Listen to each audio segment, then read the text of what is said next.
Good evening, ladies and gentlemen. WeatherBrains episode number 740. This is for March 23rd, 2020. It's the pre-show. You know what this is, the magical time of the show where we do three things. We share boring personal stories, humorous anecdotes, and from time to time say really outrageous things that sometimes will get us in trouble. So we have just added the embed code, and we're going to get our regulars and our guests on here, and the show must go on. We live in a different world. We are living through history. Now, I look back on my life. I think I talked about this last week, and I've been through some odd times, mainly back in the 60s when I was a child. Thought the world was ending with the Cuban Missile Crisis. I want to say that was October of 63. And it was just a weird time. But this is even stranger, I think. But let's get everybody on here so we can talk about it. And we promise we are not going to talk about, this is not going to become virus brains. This will be weather brains. So let's see if we can get some folks on here with us tonight. Hopefully you and your family are doing okay. These are scary times for a lot of folks. Not only the health side of it, but the economic side of it. A lot of people have been laid off, furloughed, don't know when their next paycheck's coming. And let me tell you what, this is tough. I think the unemployment rate, I would not be shocked if it exceeded 30%. And that would be greater than the Great Depression back in the 30s. And I was not doing weather back then. My mom was born during the Depression. But let's bring everybody on here. We will talk a little bit. The one thing I do want to talk about is the impact on tornado sheltering. That is a very interesting question. And so we will get into that tonight, because this is late March. And for those that do not know, this is the core of the tornado season down here in Dixie Alley. And thankfully, it's been pretty quiet this month. Might have a little minor episode tomorrow evening, but April is lurking right around the corner, which is typically when things peak here. And then, of course, in May, things shift out toward the traditional tornado alley, May and June. But it's something we've all got to think about, but especially here in the short term, in the next week or two or three, where there will be a bigger issue. There's Bill Murray. Bill, we're not going to make this virus brains tonight. I don't think Bill can hear a word I'm saying. Yes, I can.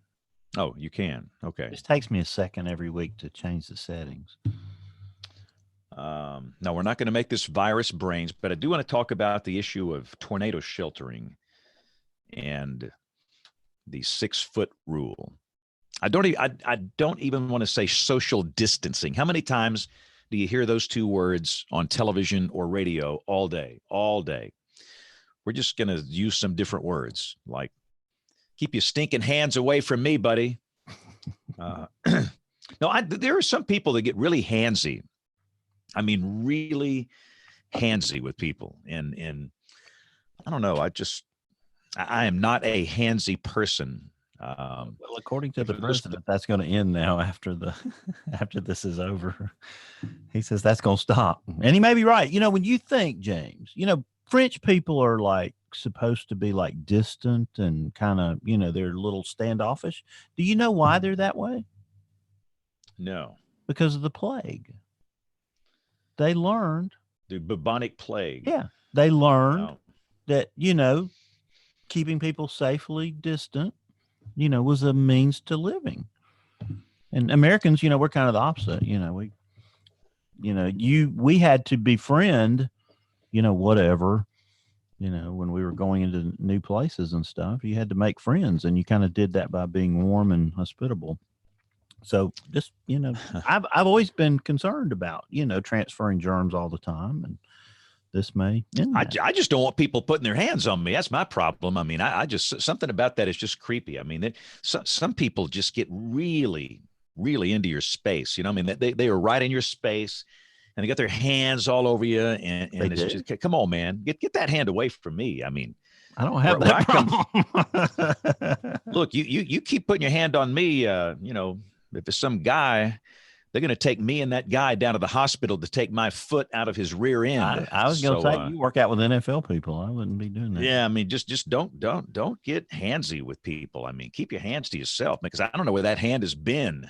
That's true. Or what it's been doing, or you know. And I hang out with kids, and I know for some of the kids, typically, you know, here we are in March. If we didn't have this situation, the last time some of those kids really washed their hands was probably back at Christmas time. So I just keep your hands to yourself. That's a great rule. Keep your stinking hands to yourself. Yeah. We use that in children's ministry and children's settings. It's a great rule for adults too. Make that rhyme, James, and you can make the next turn around, don't drown. Yeah. Keep your hands to yourself, or they're going to take us to the hospital to take my boot out of your backside. We have, well, I probably shouldn't share this story. Uh-oh. We have one anchor here who's really handsy. And this guy just can't keep his hands to himself. And then I used that line on him, and he backed off, and he hasn't touched me since then. And Brian, he didn't know what poor Brian didn't know what to do with it. I mean, see, I'm from Butler County, Alabama. You don't go to HR. You just take care of business. I mean, you know, you just blunt and come right out with it. Yeah. I mean, so anyway, but no, we're hanging in there. You know, a lot of people are having some really hard times. How's the hotel business? James, it is on the brink of extinction. Wow. It may, you know, all the things that are going on in terms of, you know, aid and things like that. I mean, lots of hotels are closing, you know, and everyone is actively working to save the industry, because it's 7, 8, 10 rooms per night, and it's not sustainable. There are almost no exceptions to that. You know, there are a few places that are doing a little better than others, but it's not a sustainable model. And of course, the war is to make sure that you protect your team members, you know, because every time somebody gets a fever, we freak. You know, because like one of our general managers today, I think there's a little sub virus going around. It may be the asymptomatic part of, you know, this COVID-19. But, you know, one of our GMs, you know, yesterday, fever, 102, go to the hospital, get tested, won't know for 2 days. You know, everybody's scared to death. Today, fever gone. So is this a sub virus? Was this part of the tsunami going through? You know, we don't know, and it's frightening, but it will, you know, unless there's substantial methods for something to change, many businesses, hotels, these are all small businesses too, will be out of business June 30th. Oh yeah. Yeah. And I've been the biggest one, you know, we got to do the right thing here. We got to suck it up. We got to, you know, we got to stem the tide of this thing, but it's scary what could be on the other side. Yeah. You know, nobody has lived through a depression. And yeah, you're exactly right. I've studied 1932 to the nth degree, James. We don't know what that's like and the pain that it causes and the human suffering. And it's very real. And I don't want to get negative here, but you know, we came out of it, but there is real pain. But it took a war to bring us out. Right. And who knows? Like I say, I don't know. The amount of money that the feds are putting into this, what, $5 trillion?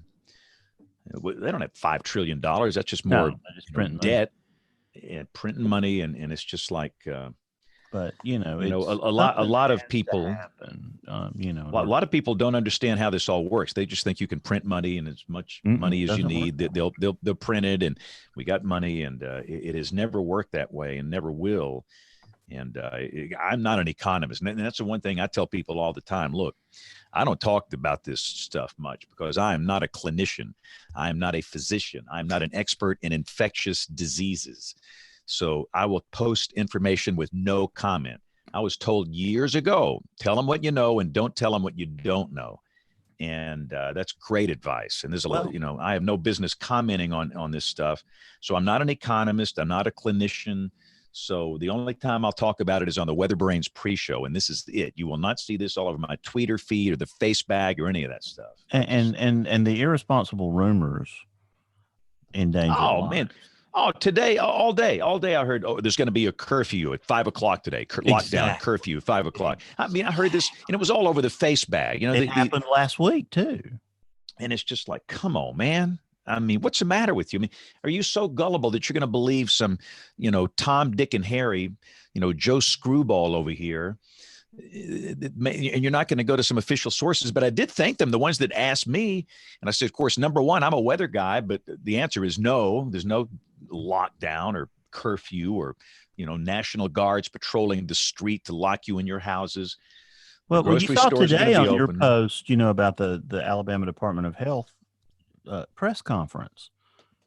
Somebody immediately says, hey, I've got on good authority from a real important person. I know a guy that knows a guy that knows a guy that knows everything changes at 5 o'clock today. Well, it's like that sends people into a tizzy. I've given up on tizzies about a week ago. I'm in the market. I'm looking on Zillow for caves. If anybody sees a good one, 3-bedroom cave somewhere. Caveman. That'd be a good show title. Caveman. Yeah, I should have saved it for the show. Dang it. Nate, we lost Hurricane. He was there and he went away. Yeah, we're trying to get him signed up. Didn't see any video coming from his channel there. Yeah, we had his name. Here's something. Yeah, we had some challenges getting him set up earlier today, but I think thought we had it figured out. Oh, that's right. Google we got Zoom. That's what it is. Okay, now I figured it out. Did Google buy Zoom? I'm just kidding. Oh, I was about to say that. It made it harder to use. So Zoom that's one of the few companies that's doing just fine. I know. And like Slack and Zoom and all these teleconference type companies. Zero Wing. I guess I gotta invite. Who is Zero Wing? That's me. I'm trying. Hold on, stand by. Okay, I'm hearing a little reverb on there. That was pretty good. Hey, Glenn. So it looks like you may need to. Yeah, you got it. I'm gonna mute Nate for a second. Now you got to say something about Nate getting a look on his face, like he has gas or something. Yeah, well, he did. It was the Bill Murray look. All right, so I got to invite another guest panelist here, James. All right, and welcome to those watching on the television side. This is WeatherBrains, and it's March 23rd, and 30 minutes after the hour, and we're going to talk weather here, and we're going to get the show started as soon as we get our issues with our guest squared away. We've not had issues with our guest for a long time. Aubrey, how are you? I'm good. Quiet. How are you guys? Good. We're making it. We are making it. Update about the like a 70s song. The people are asking everyone to stay off the Appalachian Trail. Why so? It just says staying away from the trail minimizes the spread of COVID-19. Yeah, I used that word, James. I wasn't supposed to use it. Sorry. What's that? Social distancing. You said. Oh yeah. No, you can use it. I'm not. You turn on television, every other word is social distancing. I mean, we need to come up with some other word. I refuse to say it. Yeah, the social distancing word is used as the excuse if we don't know what the hell we're going to do. As I can tell you, that's what that word is. Well, there you go. We'll just start saying that. And then everyone's practicing examples of social. No, it's Keep a your get it. stinking Stay away- hands to word. stay away yourself. from One someone. that uses it is telling you that they don't know what the heck they do and they have no plan. That's what I think. You All I think can we say is- don't have a plan? They don't have a plan, and social distancing sounds good. They're making up terms, which are just BS. Gets down to it. I For mean, all of our- you want to separate from people. That's what you want to do. Tell them that's what you want to do. You don't want to get around people. Isolate yourself. Don't come up with fancy terms. Yeah, keep your hands to yourself, man. What's the matter with Amen, you? brother Not James? that hard. Not that hard, man. All right, let's get this thing going. We'll get the audio situation worked out here with Glenn and Nate. So we are recording. And here we go in 5, 4, 3, 2, 1. WeatherBrains is made possible by the generous support of TradeWeather, which allows you to enter into financial trades based on the outcome of future weather events. Get a $10 trading credit and learn more at tradeweather.com. It's the weekly show all about weather. This is WeatherBrains, episode number 740 for the 23rd of March, 2020. In the middle of a global pandemic, we are living through history. Ladies and gentlemen, odd times, and we promise with all of our hearts, this will not become virus brains tonight, but I do want to discuss at some point before we leave tonight the issue of tornado sheltering. Yep. And what's happening in the country. That is a very interesting topic, and there's not a very easy answer to that. But Aubrey, I see that you look good and you're smiling, and looks like you're working from the station. A lot of meteorologists are working from home these days, but you're at work. Yeah, I'm at work. I mean, at I'm work. isolated already as it is in the just TV hook it up studio. then. Okay. Uh-oh. Hang on. Hey. I'm trying to see who I need to mute or unmute here. Just the man of the hour. Okay. Man, I the got myth, the you. legend. Yeah, we've hit the big time now. But anyway, Aubrey, you are at work now. You're going to Yeah. stay at the studio. Yeah, so we've practiced our contingency plans. You know, God forbid if someone has to be quarantined, or if I guess corporate comes in and says no one in the building, which I don't know how we're going to run with that broadcast. But anyways, so we do have most of our staff actually working from home. All of sales are. I haven't even seen a reporter in probably a week and a half. And a lot of our producers are working from home, if not half the day before anyone has to come in. But for me, I'm very thankful. It's I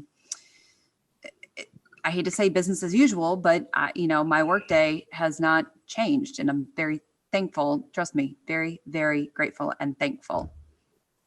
So Nate, it appears a lot of your friends are working from home.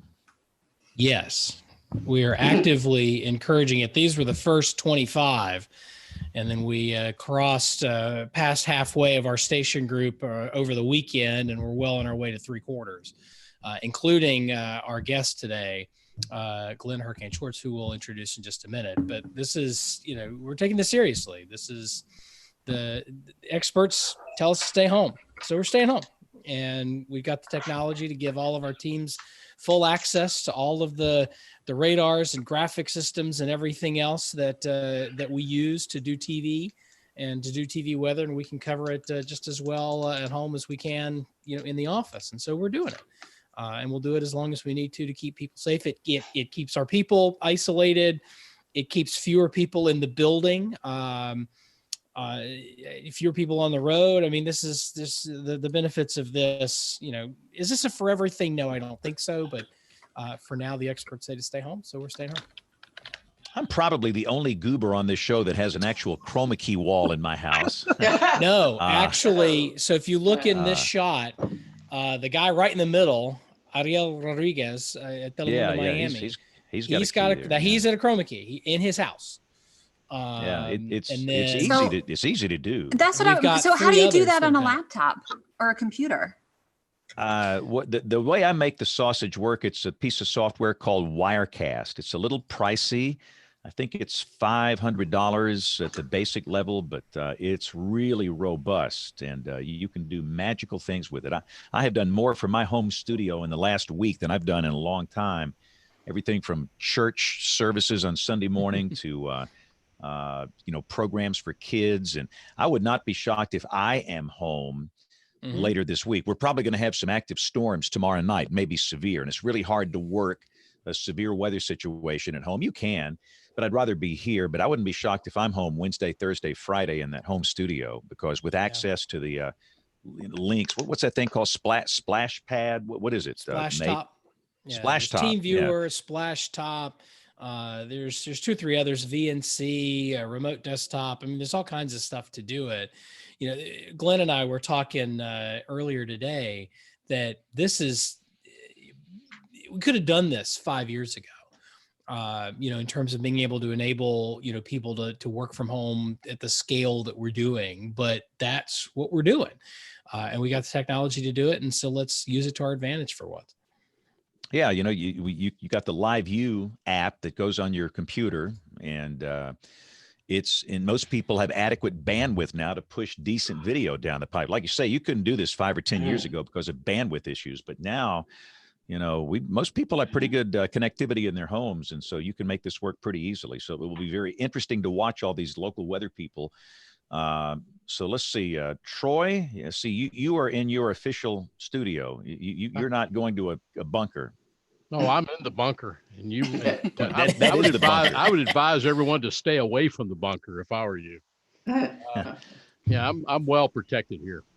You got the best acoustics though of everybody in this show because of all that junk you've got in there. It's perfect acoustics. It's not that. It's because I do radio from here in the morning. I do radio live here, so we've got good stuff here. And yeah, it's a fire trap, but as long as the Austin Fire Department doesn't see it, we're in good shape. Love it.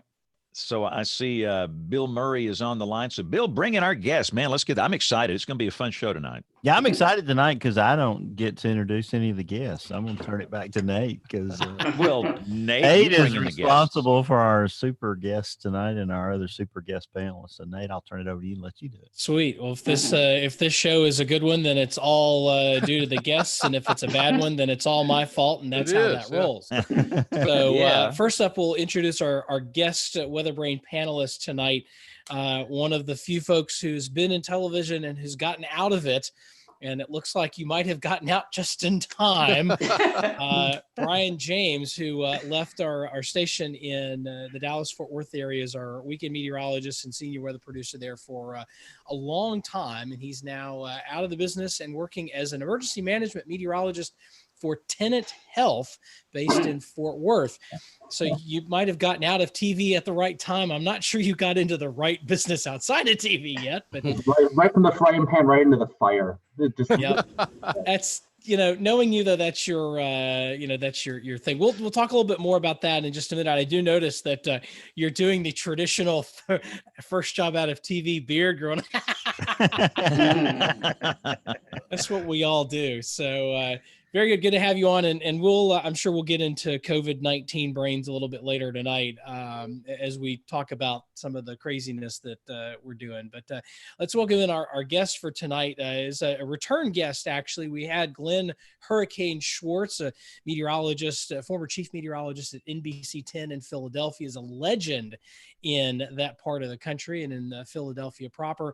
Had him on a couple months ago, actually, to talk about the TV business and Philly weather and everything. And tonight we're talking about something a little bit different, something that is, well, you made part of it up, Glenn. You wrote a book, and you wrote a book of fiction, and you call it, first off, welcome to the program. Good to see you. Thank you. Great to be here again. So I want to talk about Cli-Fi. You've written a book. It's called The Weather Maker. This is not, Glenn, you got to understand, Glenn wrote the book, literally wrote the book on Philadelphia weather, but now he's transitioned to fiction, and you creating a new genre called Cli-Fi. Tell us about what Cli-Fi is. All right. Well, first of all, I did not invent this category. I didn't know it existed, but it did exist. And this is my result of it. It's called The Weather Maker, and it's a pretty easy read, especially for anybody who's interested or knows about weather and climate and storms. And I try to get everything in there. But as scientists, we're used to just writing about facts. And sometimes there's a little opinion in it. But we don't get the chance to make stuff up. and that is real. Well, we get accused of that sometimes. I was going to say, speak for yourself, man. But we don't legitimately get to make stuff up and admit to making stuff up very often. And it really is a lot of fun to be able to do that. So it actually goes back to my childhood in a way, where when I was a little kid, I loved to play baseball. And we had this stretch where we kept getting rained out several times in 1 week. And I was just getting frustrated. And I decided that when I grew up, I was going to build a machine where I could turn off the rain. That was also partly when I decided to be a meteorologist, because I quickly discovered I couldn't do that. But this idea in my head of being able to control the weather is, I guess it was back there somewhere, because as Nate was saying, I wrote this book, or co-authored this book with John Neese on Philadelphia weather, and it won the National AMS Award. It got well reviewed and all, but I made about $1.50 on it. And I was having a discussion with some friends one day talking about that, and then one guy said, well, why don't you write fiction? And that night is when I came up with the idea for the book.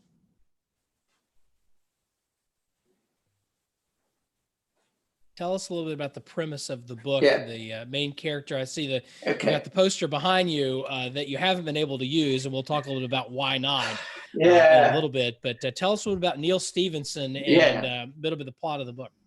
All right. Well, Neil is not me.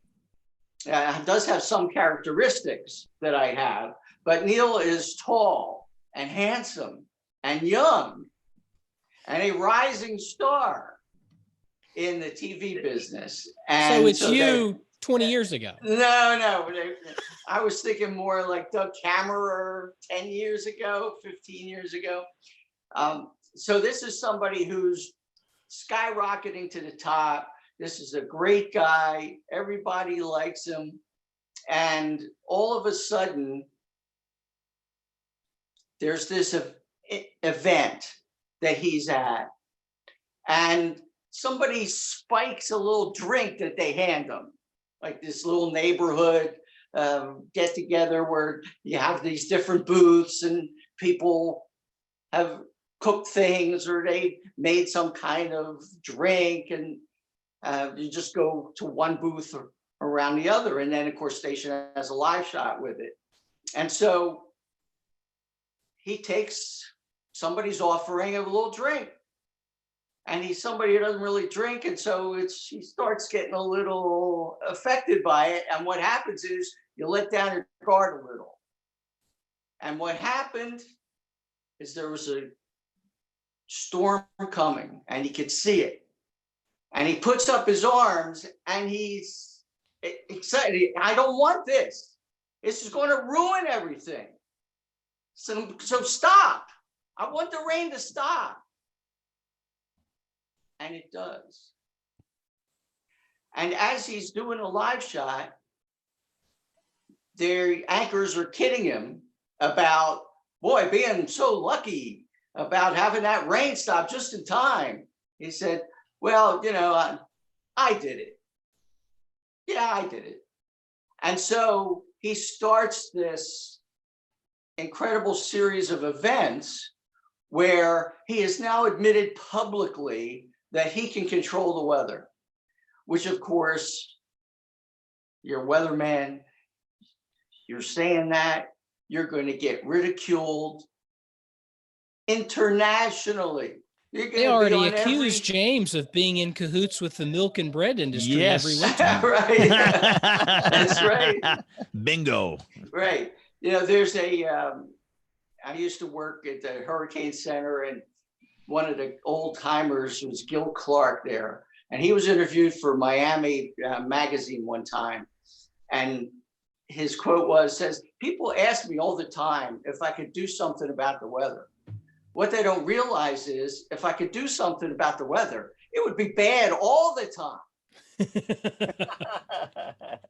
And that's kind of the way meteorologists think. But it's certainly nice to be able to create tornadoes and hurricanes and floods without actually hurting anybody and just doing it in a piece of fiction. So what you mentioned that somebody sort of egged you on to write this. What was the inspiration sort of, to do that other than that, or was that just it?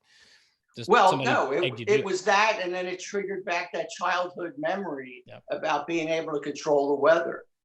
And so I took it from there. What if?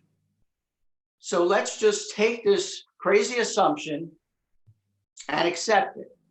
What would happen if that TV guy could actually do that?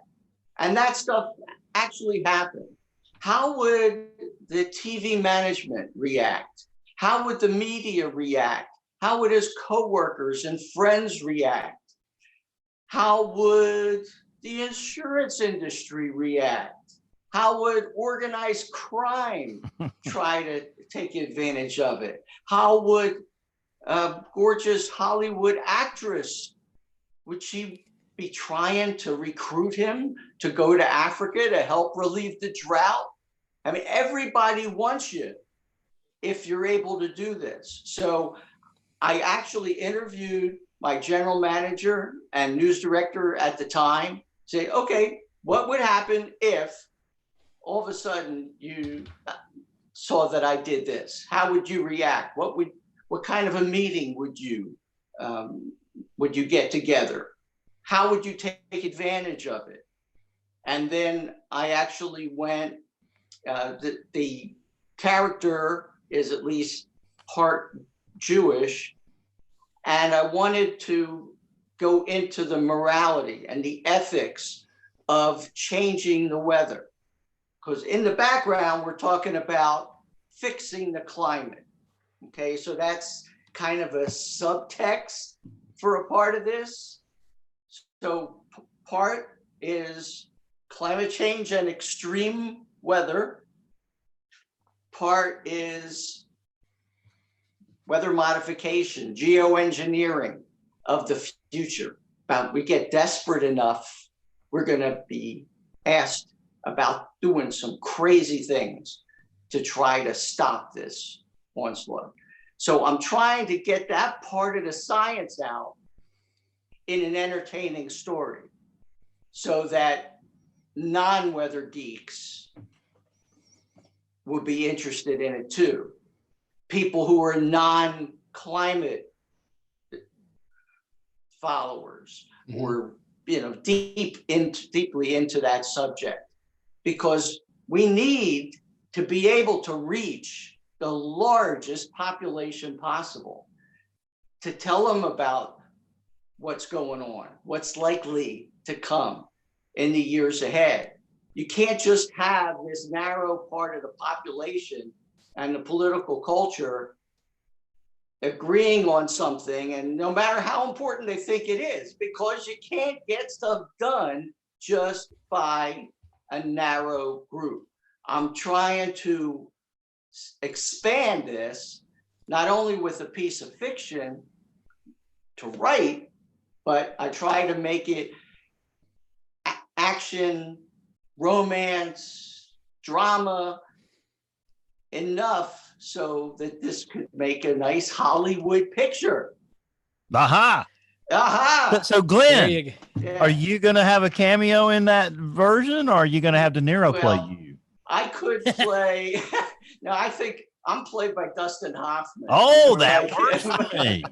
I just watched The Graduate the other night. Right. I saw the 22-year-old Dustin Hoffman. I totally see that too. That totally works. The part, absolutely. The part that I play would be more of the mentor, the older guy who is trying to help this brilliant developing star, and sees his whole future just blown away by this one stupid thing that he said on the air.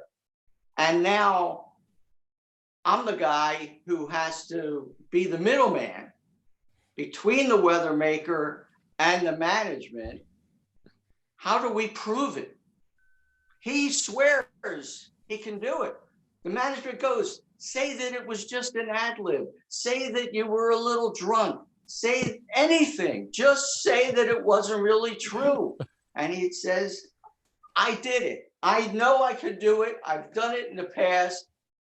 And now I'm going to prove it. And so the older mentor guy sets up the experiment in front of the world to prove that he can actually do it. So I've created multiple meteorologists, partly because I can have them get into arguments and discussions about severe weather and about climate change and about weather modification, for example, and talk about where the real battles are, the real arguments are in that area without getting into extremes or dealing with people that are outside the profession. Okay, both of these people understand how the atmosphere, how the world works, but they have somewhat different attitudes about it, partly because of the age difference. So is this what you're talking about when you say that, and the poster behind you, the story is fiction, the science is real?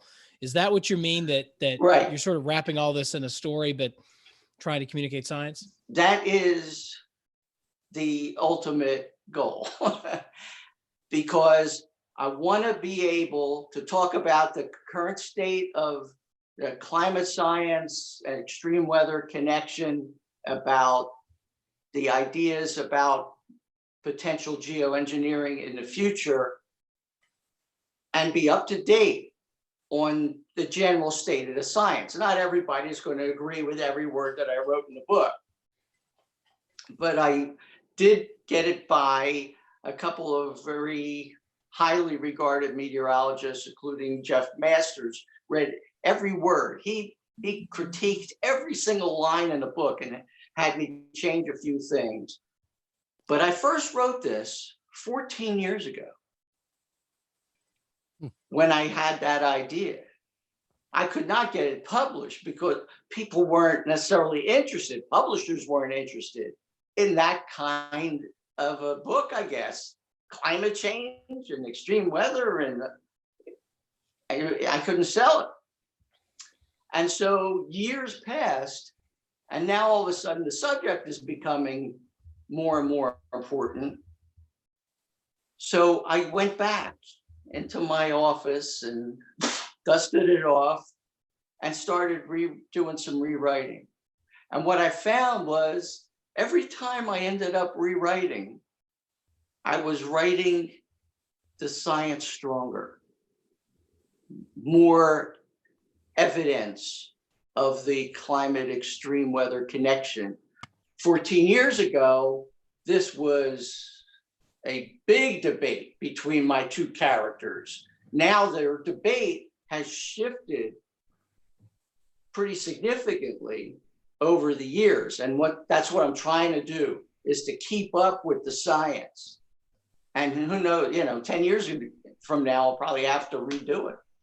A sequel, Glenn. Yeah. Well, I have this planned out as a trilogy.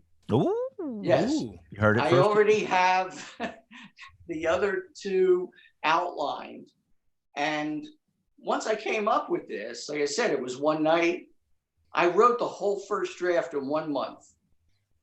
I just couldn't stop writing, and it just kept coming to me, and just in a logical way. Okay, what would happen next? What would these people do? What would they say? How would they treat him? How would he react?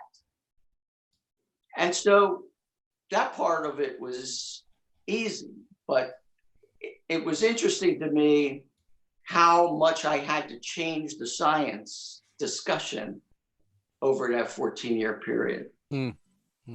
So Glenn, this is, they do that thing in November every year. They have the NaNoWriMo, this National Novel Writing Month or whatever it's called. But now they've come up with a stay-at-home version. So you may have crew of meteorologists, if they can do what you just did, write a book in 1 month. That's pretty impressive. Well, you have to be kind of motivated, super motivated, and excited about it. And then I don't even know what's going to happen next. So I'm getting up every day and saying, okay, now what's next? Okay, he just did this, and the Hollywood actress became a live interview guest on the air, surprised him, told him how much she admired his work, and I hope you'll come join me over in Africa and help to relieve the drought. And he, of course, is in love with her before he even meets her. So yeah, okay, sure. But now you're being drawn, being torn in different ways by different forces, different people.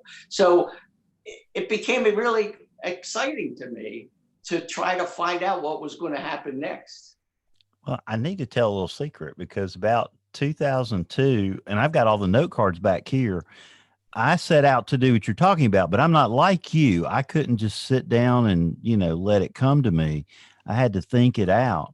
And I, worked on it. And one of the main premises of the story was that another Category 5 hurricane came to the Mississippi Gulf Coast after Hurricane Camille. That was the fictional part of the story. That's where the climax happened. It scared me so bad when the hurricane came. I never told anybody about it and put the note cards up, because I felt like your character, it's like, we made this happen, because I was surmising, you couldn't have another, Category 5 surely in the same place, and blah, blah, blah, blah, blah. So that's kind of scary. Hey, Glenn, I got to take a real quick second. Nate, thank you for the opportunity. But we've got Brady Harris tonight with us from the Stormfront Freaks podcast. And of course, this is National Weather Podcast Month. And, it's interesting. We're talking about the mafia, because the 5 godfathers of weather podcasting get together every March and, share guests and do all kind of cool things. And the Stormfront Freaks just had their 100th show. Brady, tell us how that went. Well, it was awesome. We all flew in from all over the country. I came from Ohio. We flew into Oklahoma City. We had Rick Smith and Gary England on together. We actually had a brewery that made us our own beer. And apparently it was unlimited. Phil might have been paying for it. I don't know, but that might have got lost in the shuffle. But we had it at a brewery, and it was pretty cool because, there was some people in there. I don't know if they were in there for us, but they were in there nonetheless. But we had our 100th episode, and it was a lot of fun. So that's awesome. And what a great show you guys have. It's an honor to have you here tonight, and thank you for being part of this. You're one of the panelists. I always caution you have to ask questions. Before we go back, Bill, James, where's our beer? We've been doing this a lot longer than that. I've never gotten a beer. So when we hit show number 1,000, we're going live from Denver, and we're going to have our own weed. How about that? My goodness. We should have had that at show I did not hear 420. Wow. Well, I always enjoy watching Stephen Colbert, and with this pandemic, and I want to hear a little bit later, about that from our friend from Tenet. But, Colbert's been taking to, having a highball every once in a while. So with this going the way it's going, I've been tempted that the WeatherBrains, we might be tipping a highball instead of some coffee. Speaking of Colbert, before we get too far off the rails, you mentioned him drinking, the highballs and whatnot. The episode where it was right after one of the Democratic debates, and he had Chris Christie, the former governor of New Jersey, former Republican presidential candidate, on. They were sipping whiskey. It was real conversation I've heard about politics in a long time. It was fun to. It's worth back and check it. So I just wanted regardless to say, of your political affiliation, because you're getting. Pretty awesome stuff. Now I had to just comment, Glenn, at least your hurricane's rotating the right way. We proved here on the WeatherBrains about 15 years ago that a former vice president's storm is not spinning the right way on the cover of his book. So yeah, that's true. But let me tell you about a hurricane scenario where you've got a hurricane headed toward Miami, Category 5. You're able to come in and modify that hurricane and weaken it. But in the course of weakening, it changes course a little bit and then weakens, but it hits West Palm Beach. What are the consequences of that?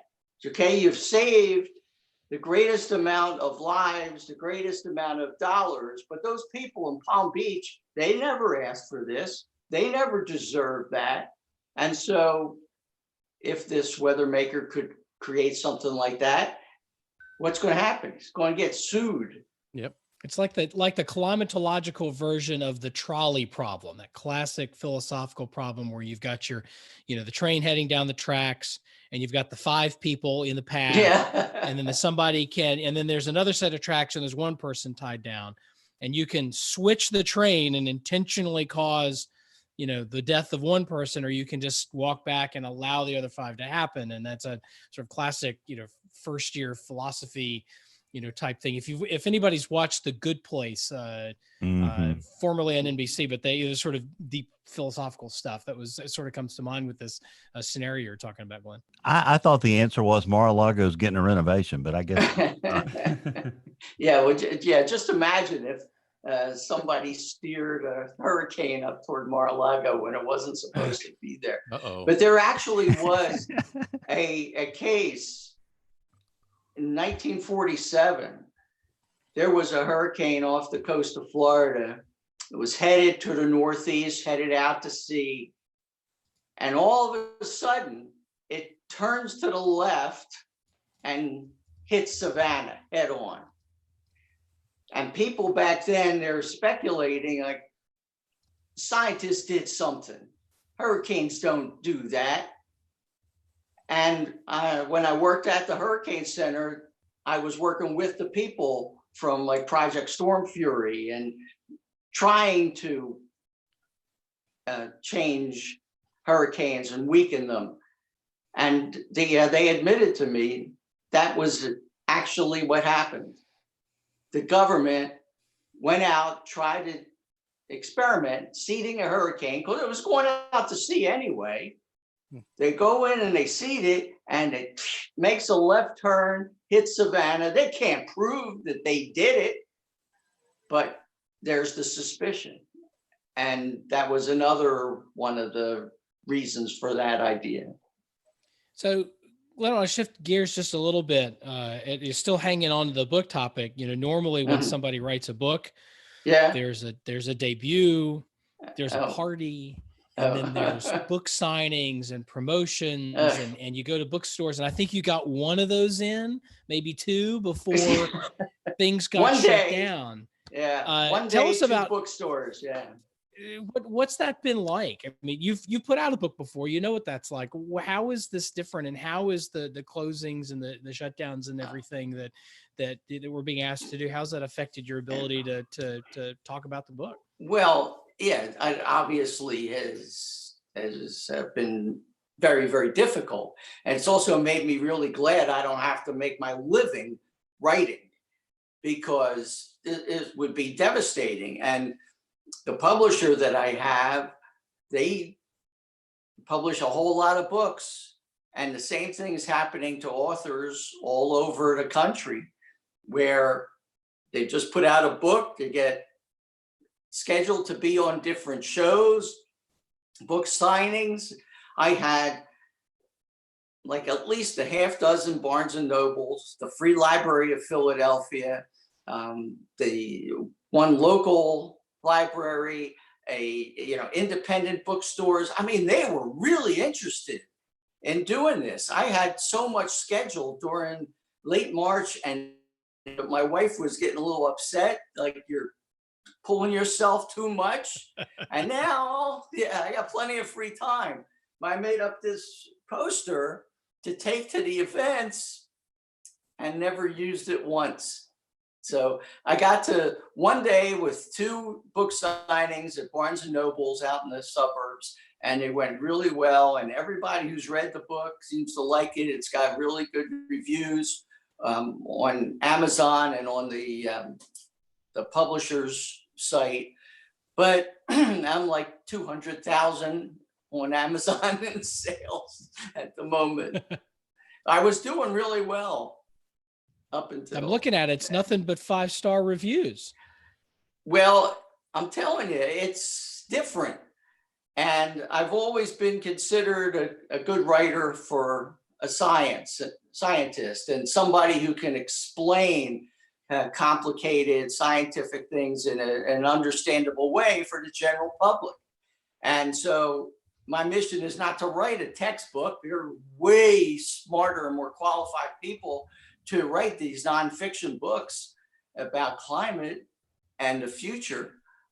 But I try to use my storytelling ability and just enough knowledge to try to make it legit.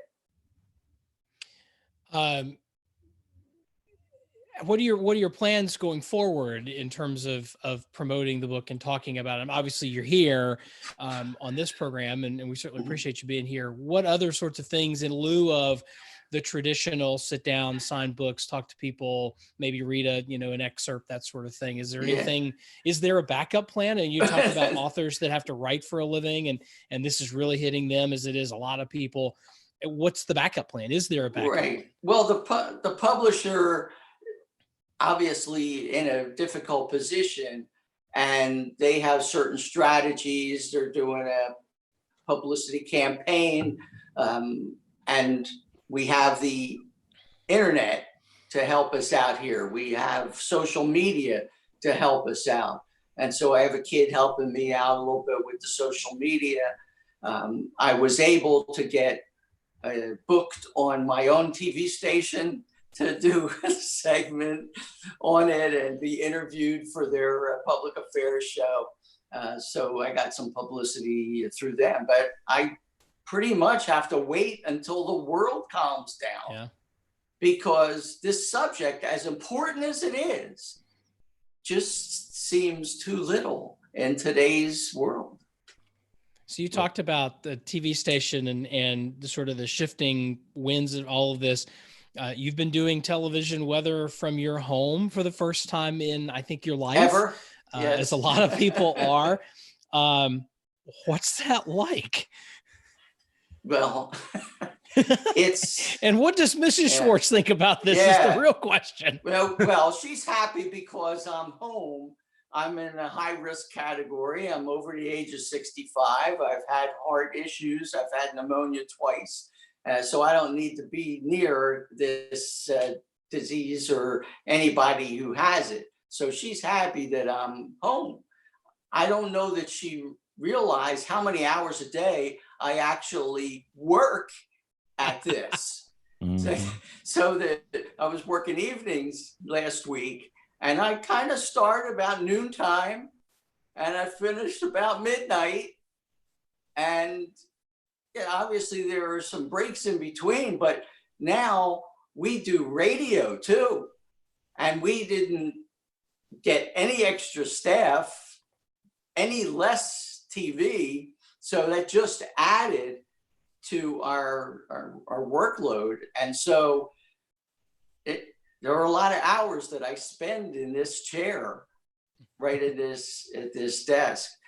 But I certainly have a sense of feeling safe compared to being even out at the station, because I took the train in every day.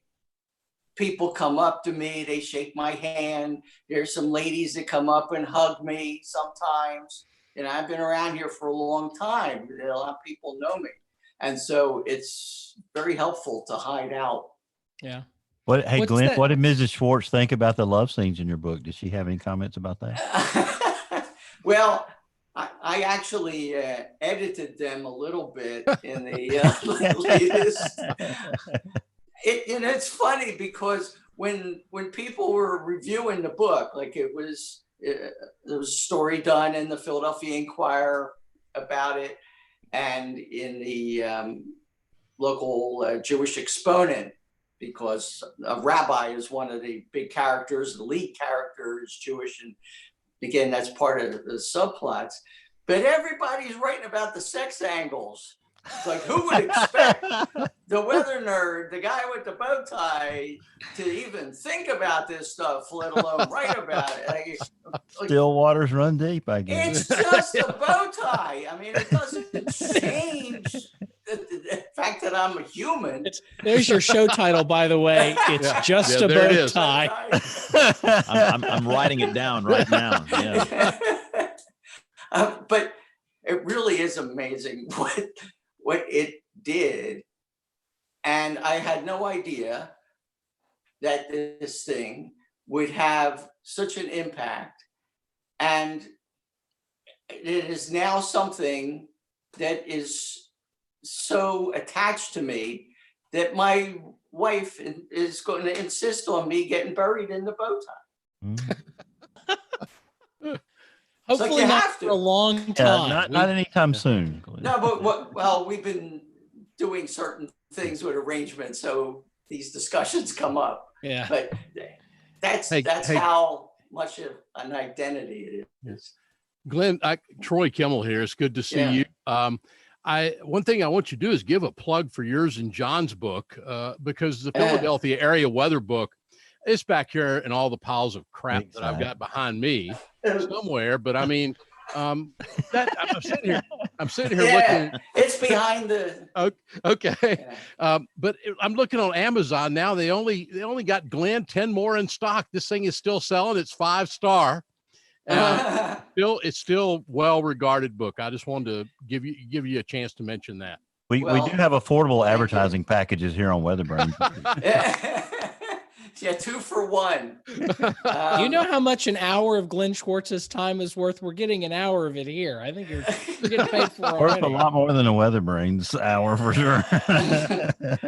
Well, I hope one day, once the TV stuff is passed, that I can go out and spread the word a little bit and talk to general audiences and still keep in touch with the world, even if I'm not stepping foot in front of a TV camera. I mean, I've been doing this on TV. This is 40 years coming up. Wow.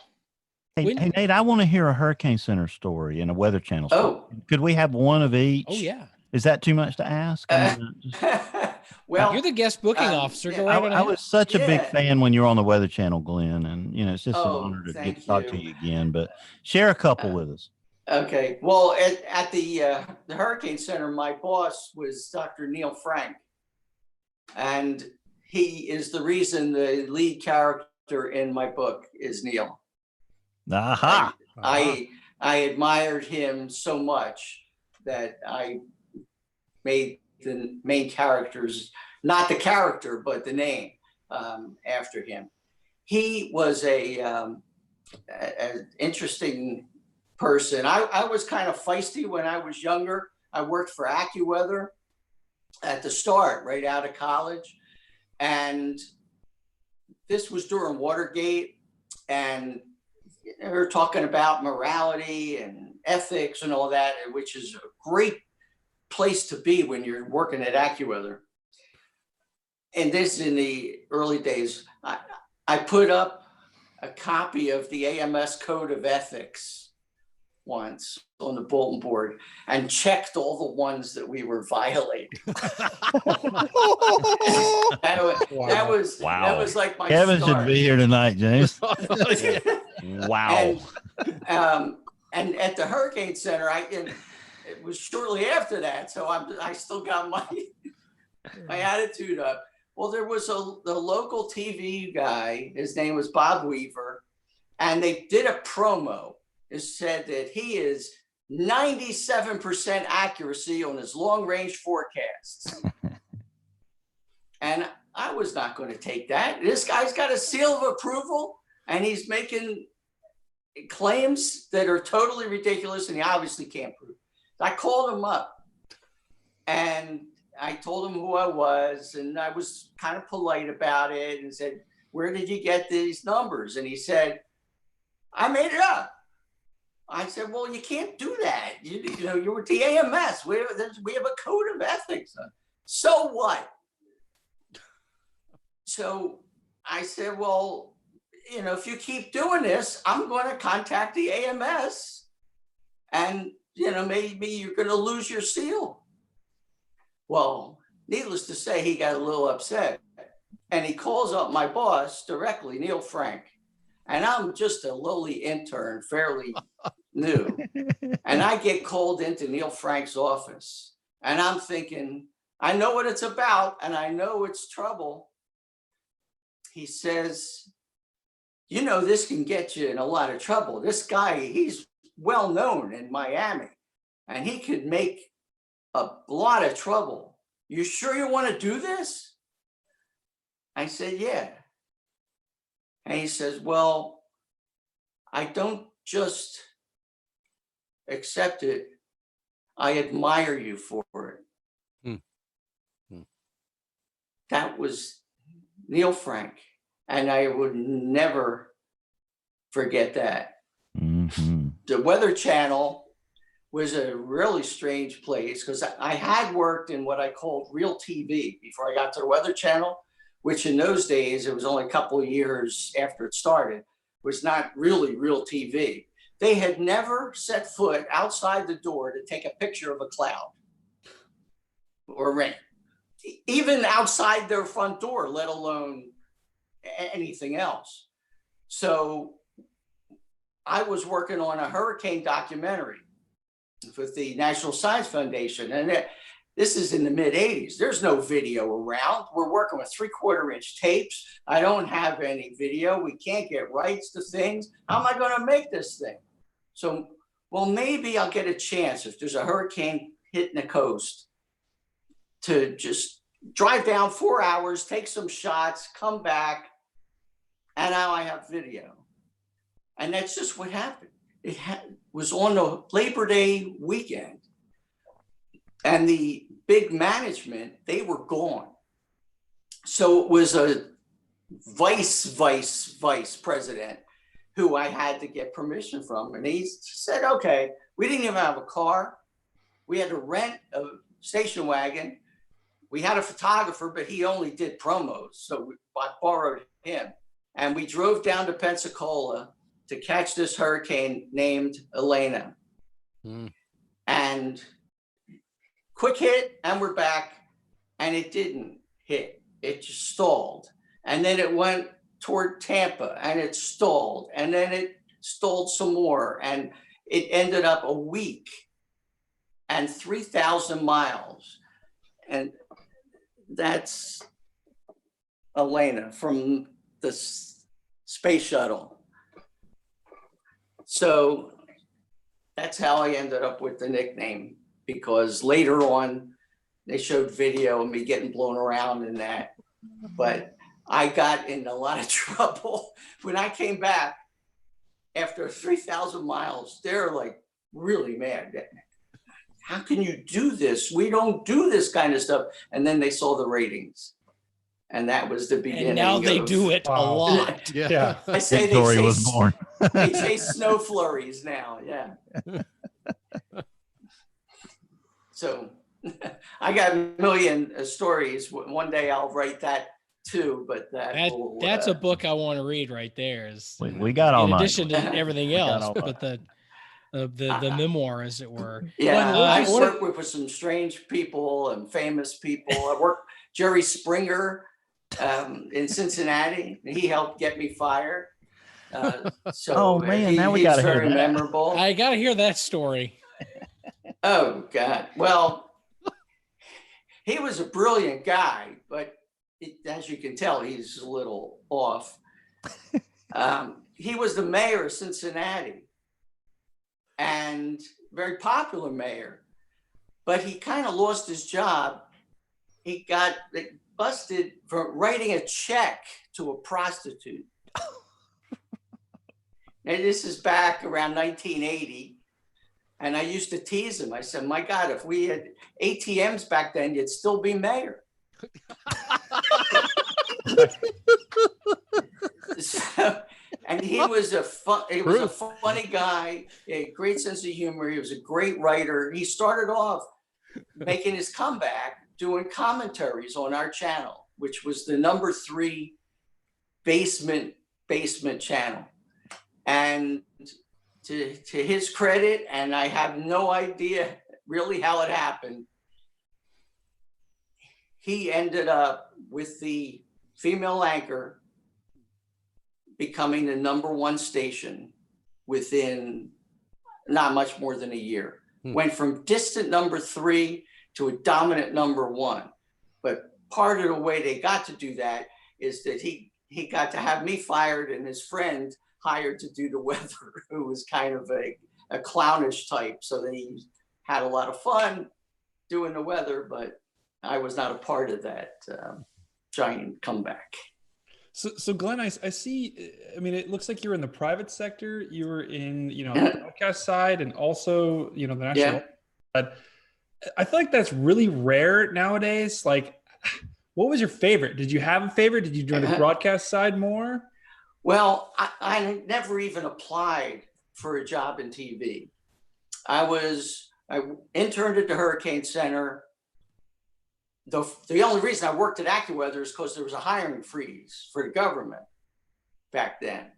And so I finally got a chance at the Hurricane Center, but in order to get beyond the graduate intern, I had to leave, go to another place. I went to Atlanta, and they were starting this program called the Disaster Preparedness Meteorologist. So I had that job. And so I was the spokesman for the Weather Service. And there was another hurricane affecting my life.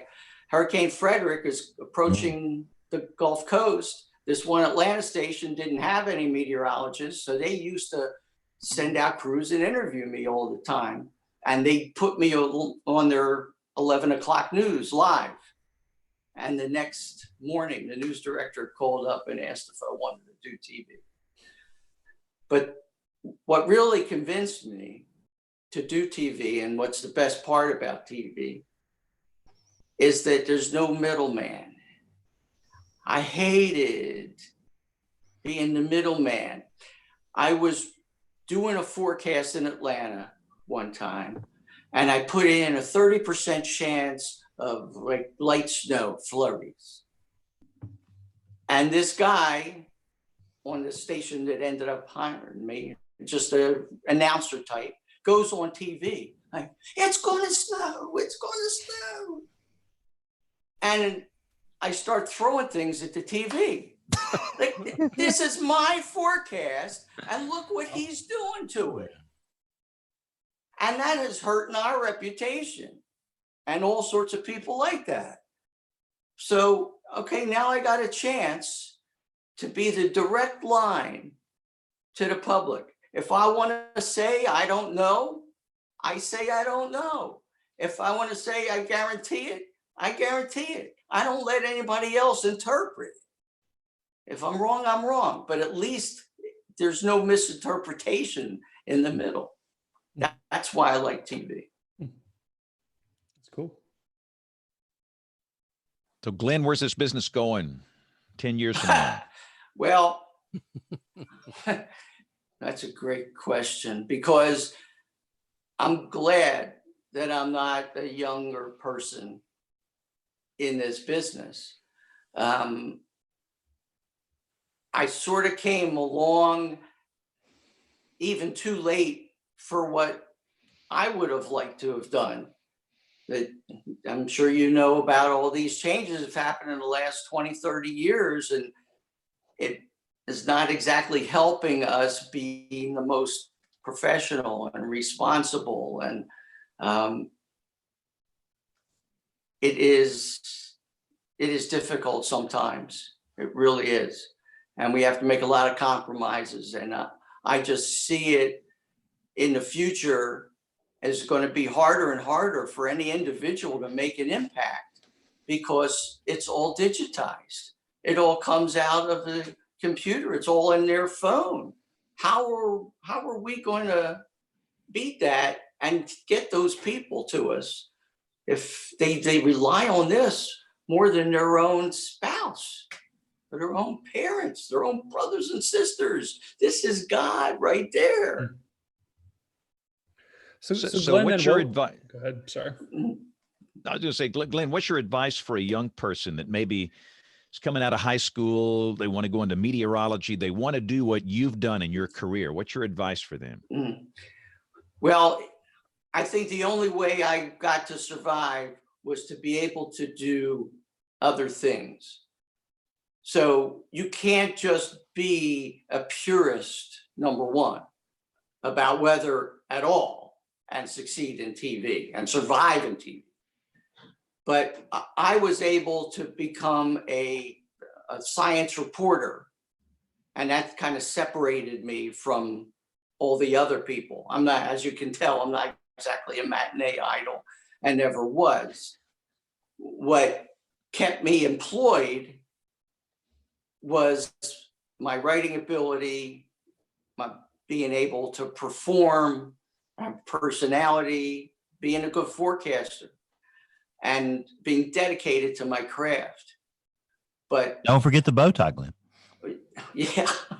Well, and that wasn't even my idea. But if I didn't have the credibility to go with this, it would just be a gimmick. The guy who asked me to do this originally said, look, you're a scientist. What's wrong with looking like a scientist? And it made perfect sense to me. It was 1995. Nobody was wearing these things, but it still made sense because in the early days, I had a beard in TV. So I was the guy with the beard. Once I shaved the beard, I was just another guy. So you got to find a way to separate yourself from every other Tom, Dick, and Harriet that's out there. Because you look at Philadelphia, it's fourth market in the country, and we have, at least 10, 15 people doing the weather regularly. How do you get noticed? How do you get remembered? How do you become valuable to your station?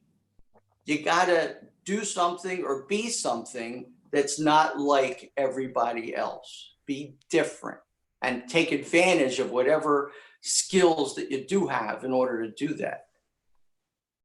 I just like to say that this whole, you were asked to do the bow tie in 1995, and I'm thinking that's not that long ago. That's right. It was 25 years ago, right? Holy moly.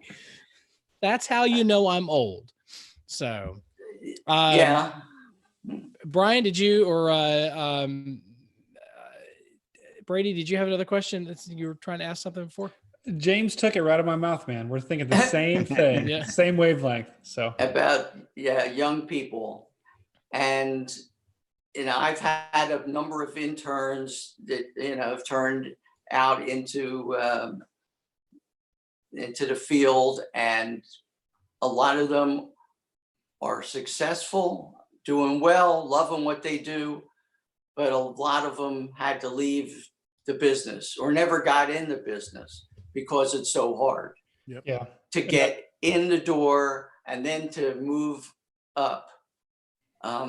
You have to be very fortunate, and networking makes a big, big, big difference in helping to get through that. The only reason I got the job in Philadelphia is because the guy who hired me was an assistant news director in Raleigh when I was there. So he knew me, he knew about the nickname. And so when he got to go to Philly, I was the first person he called. That's how these things happen. Mm-hmm. Yeah, and Glenn, I was really interested in that because ultimately that was why I decided not to go into the industry, just because exactly what you had said is, is really discouraging. So I always appreciate, advice. Well, I've been unemployed 3 times.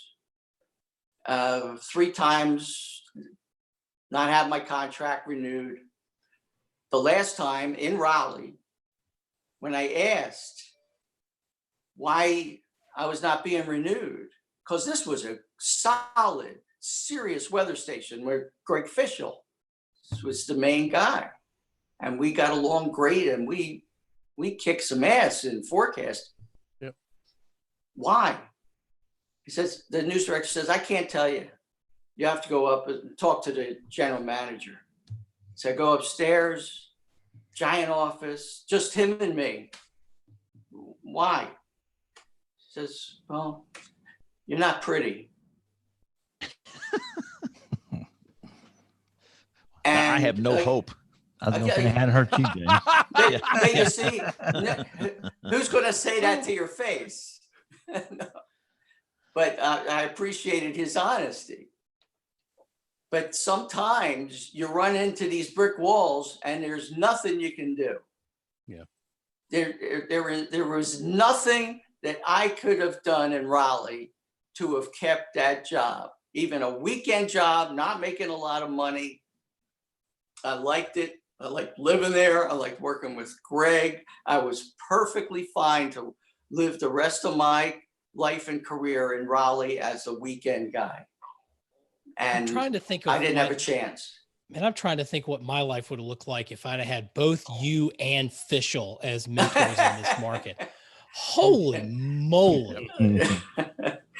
Well, I tell you what, he was really an inspiration to me. And you know, when you get around people who have such greatness, and you get not only inspired by them, you get challenged by them. If you don't work as hard as they do,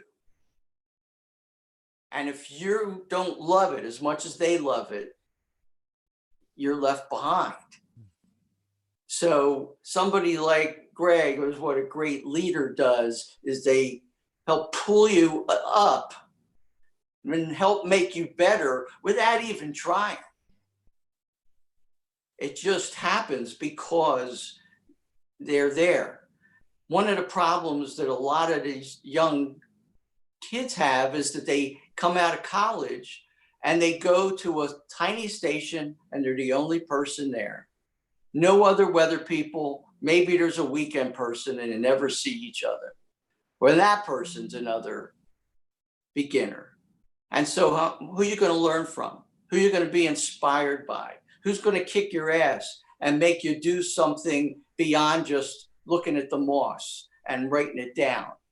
Because there's nobody in management who understands. If you get the forecast wrong along with everybody else, well, that's the way it is. But does anybody have an update on Fischel? How's he doing? Anybody? He's in private industry now, right? Yep, he's working for a energy forecasting company doing, I think, wind energy forecasting for a part of the United States, and seems to be doing okay. Doesn't miss TV. I think his mental state is a lot better because he's not having to deal with it. Right. So he never liked it. He never liked being on TV. He never liked being a celebrity. He never liked having to put on makeup and stuff like that. Yeah. He's just an inspiration. He's just a classic, great forecaster. And that's what he cared about and still does. And that's what makes him great in whatever part of the field that he's working in. And he was at AMS in Boston earlier this year, back in early to mid-January. And it was good to see him there. And I see him from time to time. We get together and have lunch and chat on the phone. So he's doing fine. Yeah. I know I know we got to take a break here in just a second. Story. Yeah, go. I love stories are good. Okay. All right. Like I said, I went straight from the Weather Service to Atlanta, top 20 market, weekend job. The guy that got the daytime job also came from my office at the Weather Service. His name was Ken Cook. And he had a 40-year career right there at Wagon. And he got hired and he was starting. Then the news director calls me up and asked me for a job too. So they hired both of us. And he comes, Ken's all excited because we're friends. And we're going to get to work together. And he comes up to me and he says, "Oh, this is great. With my looks and your brains, we make a great team." Wow. And I said that to him at his retirement. I made a tape for his retirement. And he said, "I don't remember saying that, but it does sound like something I might say." All right. So let's take a quick break. Aubrey, can you do email here in a second? You got it. Okay, awesome. So let's roll Tony Rice in his report. We're going to come back with email. I got about 1 million questions for Brian. Healthcare and meteorology. This is too good. I mean, so you work for Tenant, right? And I think you're muted, Brian. If you can unmute. There, now you can hear me. I switched my audio from on Zoom to on the phone, and well, I finally got it all figured out. Yes, I work for Tenet Healthcare. Started there January 27th, and the reason I remember the day so specifically is because that's the first day they had their first area-wide or their first company-wide conference call talking about this virus that was starting to show up and starting to spread in China. And they were talking about how they were going to start implementing their plan. So that started back in late January. Wow. Okay. Well, let's take care of business first. And I have many questions if we have time. So let's roll Tony Rice, and we're going to come back with the email inbox, picks of the week, and much more as WeatherBrains rolls along. Looking beyond the atmosphere, here's Tony Rice with your astronomy outlook. This week it's time for a planet to shine and a moon, well, not to. Venus reaches the highest point, 45 degrees above the horizon, in the evening sky on Wednesday. This is the highest point of the season. It's a great time to get outside and see it. It's so bright, so easy to find, and it'll likely punch through even cloudy skies. But if the clouds completely block your view, you'll still have plenty of opportunity in the coming weeks. It will remain above 40 degrees above the horizon through the end of April. Now, if you've got binoculars or a small telescope that you can look through, Venus reaches its half phase on Thursday. You see, all planets and moons inside of Earth's orbit have phases just like our moon. Elsewhere in the sky, the moon turns new on Tuesday. Just a few hours later, it reaches apogee, or the furthest point in its orbit. So that means technically it's a mini black moon or a black mini moon, or however you want to say it. But that's the least sexy of all these astrological sourced moon names, and it's also the hardest to see. It can be seen, though. It's pretty interesting to spot. On a clear night, you can see it in the earthshine, or the light reflected off the Earth onto the moon and then back to your eyes. This is much easier in the winter when there's snow on the ground to reflect more light from that sunlit side of the Earth. The new moon can be a challenge to find, but just remember what's going on here. It's new because the sun is shining only on the far side, so look in the west after sunset. That's your astronomy outlook. Follow me in RTP Hokie for more spacey stuff like this. All right. Well, let's boy, that he caught me off guard there. That is the shortest Tony has ever gone here. I couldn't find my letters intro, but I found my letters intro. Letters. We get letters. We get stacks and stacks of letters. Unmute. Okay. And pulling up the folder, which I already had. Okay, so this is from Marvin Johnson. He submitted a listener survey response. We appreciate that. Found us through James Spann's YouTube channel. The show is awesome, and I do have a topic suggestion, maybe something about radars. It's been a while since we've done something on radar. Radar. We get Les Lemon on the show and talk about radar. Ooh. Oh, can we? Now we're talking. Yeah. All right. This one also from Marvin Johnson from Peoria, Illinois. I have a pick of the week for you guys. It's an article from AccuWeather. Don't tell Kevin that, about a major storm system in California. My question for you guys is, what are your thoughts on having the earliest spring ever during this leap year? Do you guys think we will have more early spring starts during future leap years? We should ask Tony that.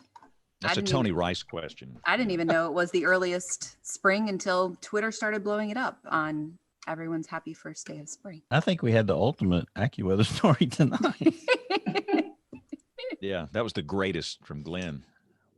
And this one from Jacob Dickey, and I apologize if you guys have already addressed this or maybe not yet. With the tornadoes threatening Dixie Alley, anywhere in the Deep South, storm shelters, community storm shelters. Yeah, got to talk about that. So we're going to talk about that. You know that And there's- do you want to We'll go? talk or- about that here. We'll talk about that here in a minute. Hey, do James, wanna I talk remember about a day when people complained when this show was 60 minutes long, and now it's 100 minutes, approaching 125 with the pre-show, and I don't think it's long enough on nights like tonight. No, we could go 3 hours here.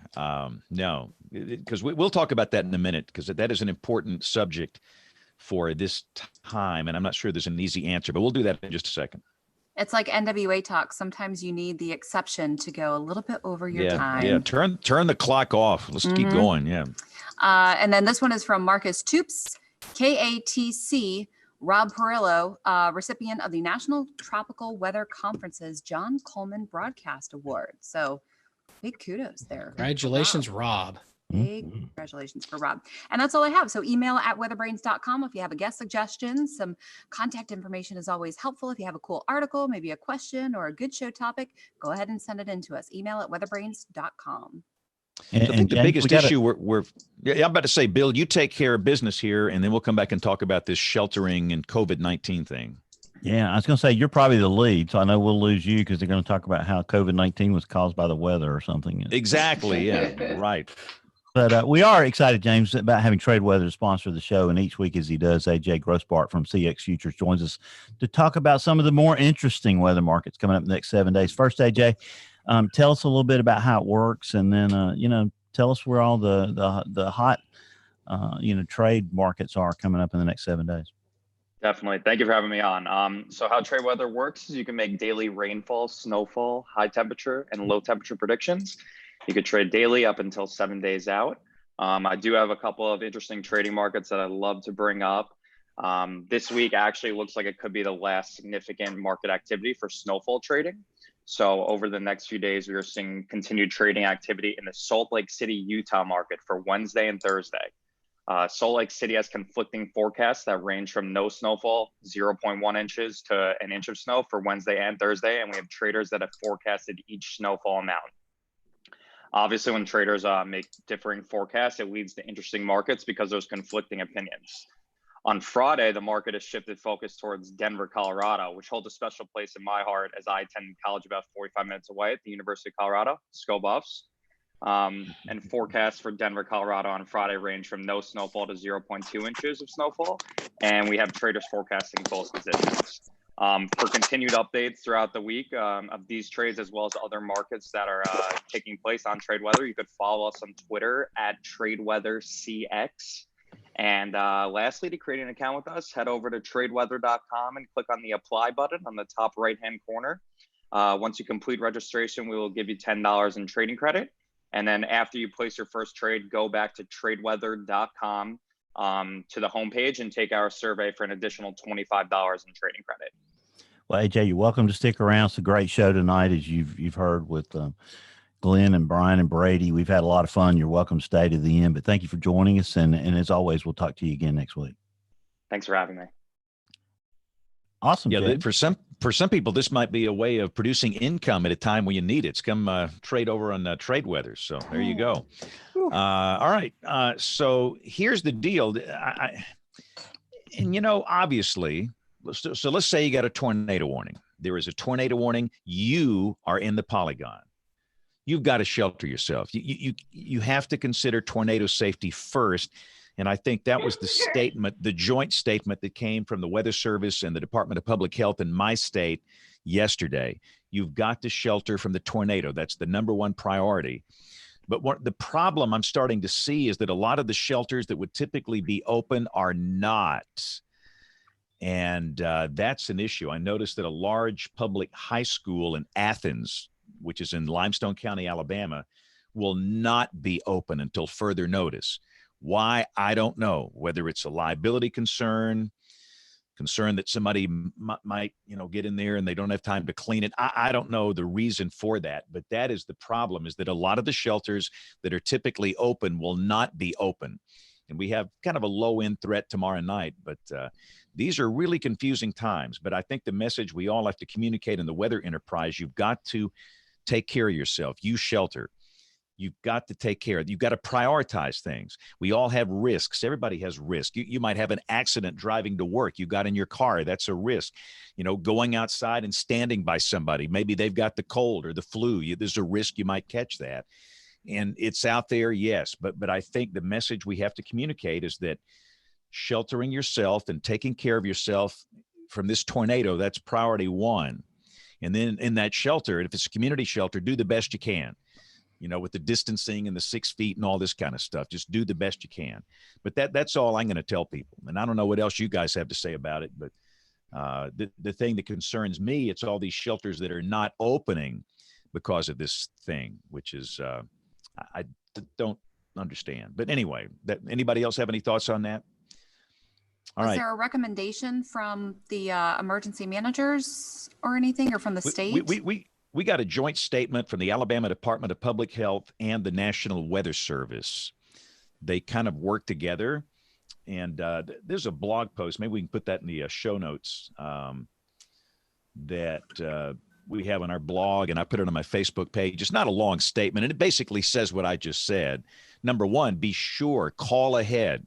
Your shelter might be closed. The one that you always go to. If you live in a mobile home, you've been going to this shelter for 10 years, it might not be open. Check now with your emergency manager to see if that thing is open. And if not, figure out something else. If you're in a mobile home, maybe you go to a truck stop, maybe you go to a fast food restaurant and see what their hours are, because their hours are different now. It's a different world we live in, and you've got to make plans and assume that your plan that you've had forever might not work this time. And if you do go into the same community shelter, do the best you can. Just do the best you can. Do the best you can, and that's all you can do. And the restaurant may be closed now too, James. Right. I mean, it is just a challenge. And if we go on, and look, April's coming up, and I don't know when this thing's going to be over. I am not a clinician. I don't know. But if this extends on into April, that's the peak of the tornado season where we are down here in Dixie Alley. And inevitably, we're going to have some issues. And it's something we as communicators are going to have to talk about on the air, is talk to these folks and kind of, help them through this thing. What do you do? What's your thoughts? Anyway, what's your thoughts on Saturday, James? Because that looks concerning to me for northern Mississippi, western Tennessee, into northwest Alabama. Well, you know what I'm going to say. Let's get through tomorrow evening, and then we'll look at that one. I take them one at a time, because what's the atmosphere going to be like after this thing tomorrow night? Then we can look at it. Yeah, but look, it's the end of March. This climatology, look at it. This is when this stuff happens. So, it is going to happen. And we've got to be very clear in how we communicate this in a very effective way. And here's the other thing, too. People are different now. They are agitated. Many of them are agitated. They are on edge. Yep. They've lost their job. They don't know when the next paycheck's going to be. They don't know. There's so much they don't know. Maybe somebody they're sick. We are in a different world, and how we communicate tornado warnings, we got to be real careful. We cannot be inflammatory. We can't be on TV jumping up and down. Our underwear is flapping up and down our legs. Oh, we're going to have a major severe weather event here in a week. Oh, it's going to be a big one. Oh, we can't do that. We're going to have to calm down and be positive and understand that people are in a different place mentally in this country right now. So, how we tackle that, we'll see. And again, there's no manual. When we went through school, there wasn't a manual on how to do severe weather coverage during a stinking pandemic. Okay, this is something we're having to learn. But before I go, I got to talk to Brian here. Brian, so I work for one of your competitors. Full disclosure. Yeah. No. I want to know more about your job responsibility. Just full disclaimer. I don't work for them, but I have been a volunteer in healthcare for 15 years. And my position is chairman of the board of a large tertiary care hospital in this market, owned by a company called CHS, Community Health Systems, which is based in Franklin, just outside of Nashville. And in this market, we compete with tenants. So full disclosure, but I'm very interested in what your job responsibilities are with tenant. And I would love to hear more about that, because it's very interesting to me. And having said that, I've got to ask, and I'm going to hang up and listen, because I got to go take care of the newscast. I'll be listening tomorrow, so go. Okay, so my position when it was started was to let people know, let the tenant facilities know what's going on. I've got a couple of rowdy kids, so I'm going to make sure that they calm down a little bit over in the corner. Oh, the fun of having this kids is at the home new normal for all every the weathercaster time. in the country today. Yeah, pretty much is. But so my position, it started off with basically trying to get something established. I am the first meteorologist hired by tenant. How they wanted this position to start was they said, we want to make sure that our facilities know when inclement weather is coming. They have facilities along the coast in Florida, some along the Texas coast. James mentioned the fact that they do have hospitals in Birmingham as well. So, but they're scattered across the country, 65 hospitals, another 500 plus urgent care facilities, surgical facilities, those types of places. And especially when it comes to hospitals, you have to think about how much effort it takes to get a facility like that ready for whether it's severe weather, a hurricane, a heat wave, cold snap, you name it. They have to know ahead of time so they can plan and prepare accordingly. And I've been kind of on the periphery as the whole COVID-19 thing got started and how it started to spread and how the facilities that tenants own and operate, how they were preparing for this. So as we went through January into February and now we're into March, the way things have changed, it's fascinating because you know what it comes down to?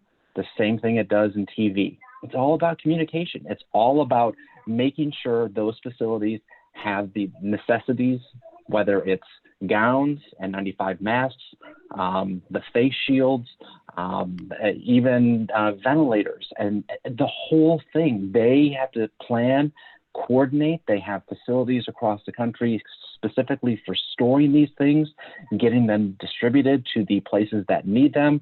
Obviously, a lot of pivot has gone to the coast, East Coast, West Coast, where you've had a lot of cases in New York, you've had a lot of cases in California.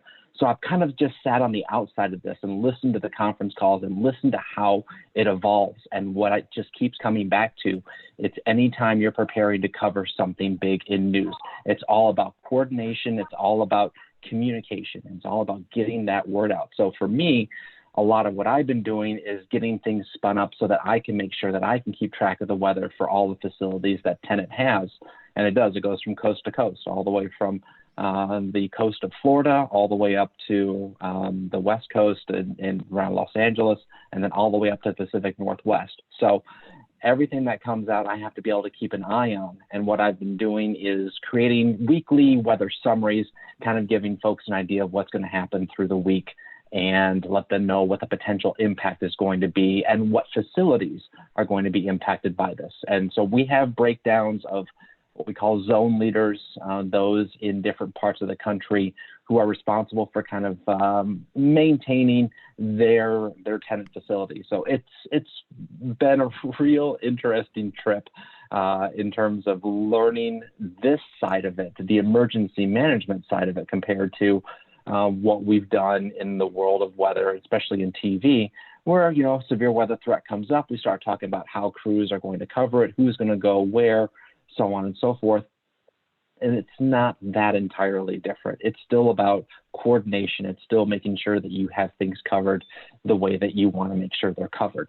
The different aspect to it is, you know, something like Hurricane Dorian that came in, and this is really when tenants said, you know what, we need somebody on staff who can help us a little bit more, because when they get the information, they get it from the same facilities and the same aspects that we get it. So it's from the Weather Service, it's from the National Hurricane Center, it's from things that they see on TV. They want specific information. They want much more drilled down, detailed information. When we talk about this all the time in TV, you talk about those little towns, and you mention those little towns. Those people in those little towns love it when you talk about them, but it's about coverage, and it's about making sure that those facilities have what they need, are prepared for whatever comes their way. And in cases of hurricanes, that's not only equipment, that's not only making sure the people inside the hospital are taken care of, but it's also about the employees getting to and from work, What about gas? What about generators? What about those types of aspects? And right now with COVID-19, one of the things that we have spun up is the outside testing. Well, when people want to drive up and get tested for COVID-19, they're doing a lot of these outside testing. Well, now some of the tenant employees are outside. Mm-hmm. So I want to make sure I know which hospitals are doing that, so that I can pay extra close attention to them and let them know, hey, thunderstorm is 30 miles to your west. If you have the outside clinic set up, you might want to secure it, break it down, get the people inside for a short time until the storm passes. And that's just one example, but it's going to run the gamut. And I'm only 2 months into it, so it's been a sharp learning curve. But for the most part, I've been kind of on the outside looking in, as my teammates on the emergency preparedness team are really in deep. And I'm trying to help them as much as I can, but there's only so much I can do. I'm just handling a lot of the administrative things, spreadsheets, and some graphical things for them as well. But my time is coming. I know it is. We're going into spring, going into severe weather season. Hurricane season is not that far away, and it's all about prep. It's all about prep and communication. So how does it go, Brian, on the day of an outbreak with, all these facilities spread all over? What's it going to be like for you from a weather standpoint, trying to keep them updated as outlooks go to watches and watches go to warnings? How do y'all do it? Right now, what I'm doing is I start by sending out emails days in advance to give them a heads up. And then the day of the event, I start trying to break down the timing a little bit more as best I can, and break down the different facilities and the timing at those facilities to kind of give them a better ballpark. And I'll tell you right now, we have several facilities near Nashville, and the tornado that went through Nashville, that one completely caught me off guard. I was not prepared. I had it in an email to our facilities in Nashville, and I said, hey, there is a potential for tornadoes.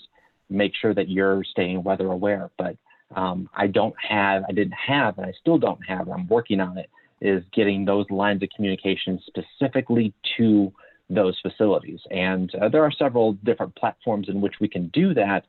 But we were in the process of spinning all of this up when COVID-19 hit. So it's hard to implement something as massive as Everbridge for 500, 600 facilities, try to do that all at once in the middle of a pandemic. Again, James said it earlier. We're in times that none of us have ever experienced, and that certainly applies to this too.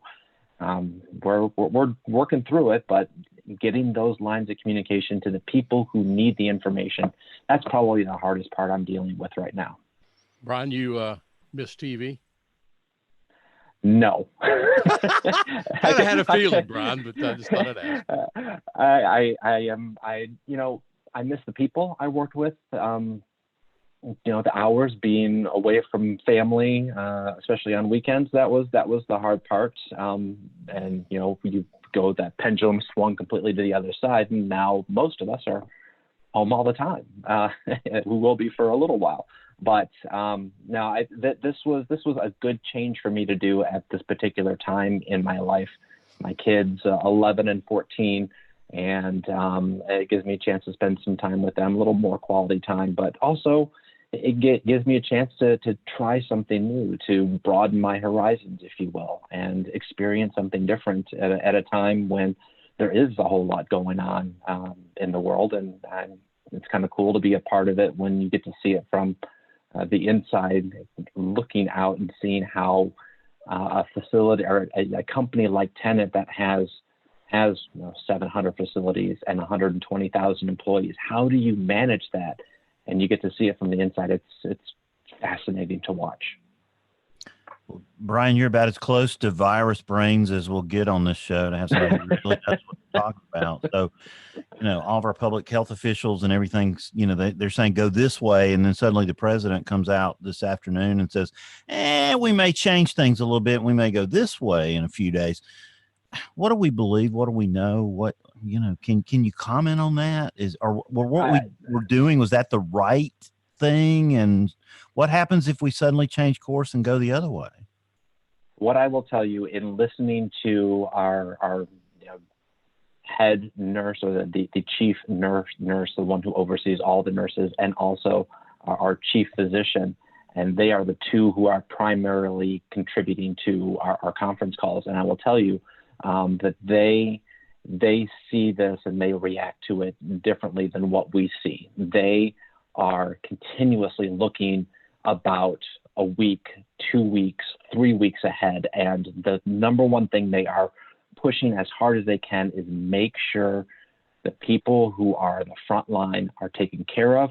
They have the equipment and the masks and the gowns and all that stuff that they need. And if you are running short, you have to let us know as quickly as you can so we can start moving the chess pieces around.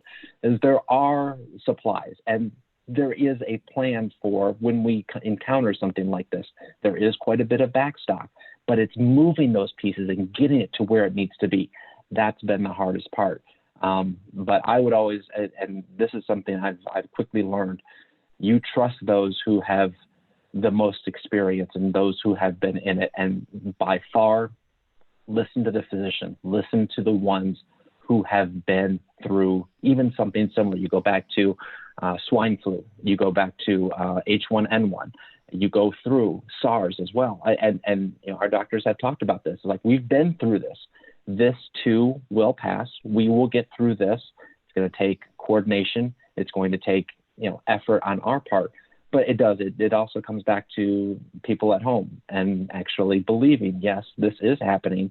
Yes, you do play a role in this. And yes, if you disregard these things that we are trying to do to mitigate this, because initially it was, how are we going to contain this?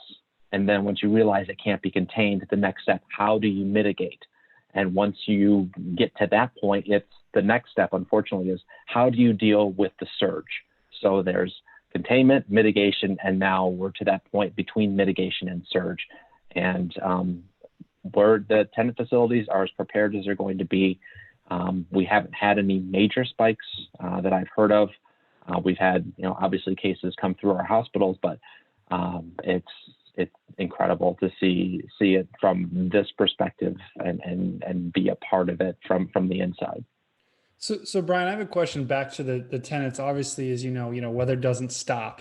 In 100 locations, I mean, weather's always, ongoing. So do you, if there's going to be a severe weather event or multiple severe weather events at one time, will you stay up, I'm assuming? And, how do you necessarily prioritize, all right, which location do I keep most informed? Because obviously, you only have so much time, and, forecasting for all those different locations, especially if the weather's busy, like it can get in April and May, how do you keep up with that? And how, is that going to be a challenge? I'm curious, because it's, to me, it seems like a challenge, right? I'm about to find out. I think I'm about to find out. The most critical part of this is going to be that communications platform. And even though we're in the midst of all of this, we're still pushing that project forward to get it implemented the way that we want it.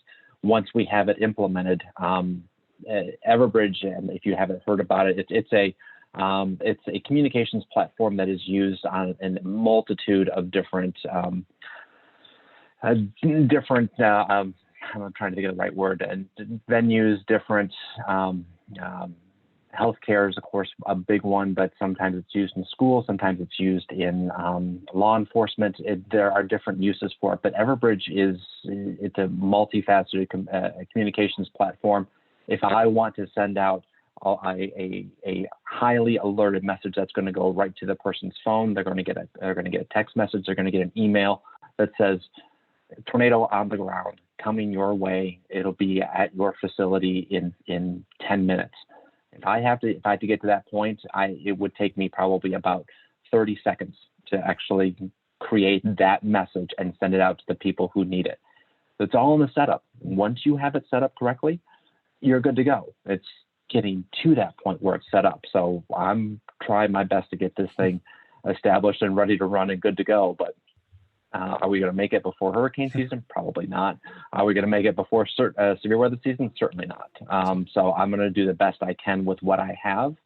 and just hope that we don't have another situation like we had with Nashville. I mean, that passed we had 4 facilities that were within half a mile of the path of that tornado. So that was really, the honeymoon was over at that point. And I was like, okay, this is what I'm going to be up against, and each one is a learning point for me. And hopefully it's a stepping stone that steps me up and not down. But there's going to be, I'm sure, a few points where I kind of make some progress. Hopefully it doesn't regress, but that's where I'm kind of situated right now, is in a bit of a rock hard place kind of thing with coronavirus, plus trying to get set up for covering severe weather. I'm going to do my best. And I'm hoping that I have enough wherewithal to make sure that I get all the T's crossed and I's dotted. These are scary times, but that's an exciting project that you're involved in, and very forward thinking by your employer, right? So I will alert you and warn you that you'll have to have a pick of the week in a moment. I don't know if I told you that before. If you've no, so you got a minute to work on that. Nate, remember when we didn't have any sponsors for this show? Yeah. Now we have. It was a long walk through the desert, 40 years.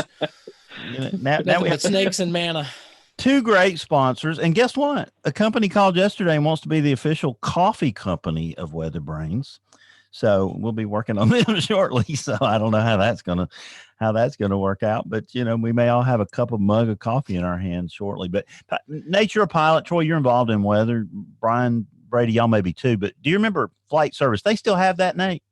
They do. Well, I used to love listening to the briefings that would come over the UHF, aircraft. They're actively trying to shut that down. I mean, I bet. They're surprised it's still there. They're sort of, winding it back. But I got to tell you, flight service is a lifeline now for pilots. We had a situation last week where the officials in Dare County, which is one of the coastal counties, one of the Outer Banks, and they shut off access to the island. They basically said, if you're not a resident, don't cross the bridge. We're not going to let you over, to try and, essentially isolate themselves so that they can hopefully keep this disease away. And they did that at a press conference at like 3:45. And they closed the airport by a notice to airmen, or NOTAM, effective at 4:00. So 15 minutes. So if you were in a little small plane flying toward that airport, your only way of knowing that airport was closed might be a call to flight service, which you could do over the radio. So yeah, it's still a vital service, I think, and isn't going. I mean, a lot of times this stuff's being replaced by digital communications apps like ForeFlight, and there's a Garmin Pilot and some other things that can take downlinks from satellite or internet. But for some folks, that just being able to hop on the radio and find something out is a good thing. But travelers and truckers never had that kind of service, at least until Devin Stormont and his highway weather came along. They're the flight service for the highways. It provides travel weather forecasts for road trips along every point of your route, adjusted to your time of arrival. It's got cool features like planning a trip. You can use the plan ahead button when selecting your route. You can compare forecasts for cities all along your entire trip, get recommendations for the best time to start out. You can even adjust the departure time instantly and see updated forecasts using a slider. What is the best time to go? You can get severe weather alerts along your route. Those are flagged with red buttons if they're active. You can even add rest stops to long trips with a pause button so that you can talk about stopping over for the night or for dinner or whatever. Wind and precipitation levels also inform where that travel is safe. You can get all these forecasts for all regions of the country and the globe in 5 languages. It even has a hands-free feature if you get the premium version that'll automatically alert you to upcoming bad weather while you're driving. So that's pretty cool.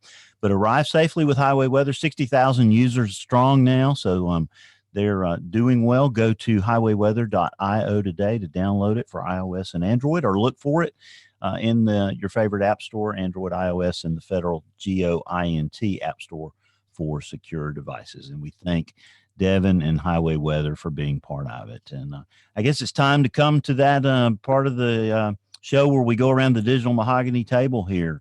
Nate, is that okay with you? Good by me. Let's do All it. right. Well, how about Do mine first because we're in a commercial break. Yeah, Aubrey, go, Aubrey, quick. So mine is Tornado Talk. You can follow them on Twitter. You can also check out their Facebook page. They have, or excuse me, their webpage, Tornado Talk, and they have some great weather history, but also, and I can't say exactly what it is, but you might want to follow them and stay tuned. They might have something interesting coming out for us, hopefully later this week. Some pretty cool information. So go ahead and give them a follow on Twitter and check out their webpage.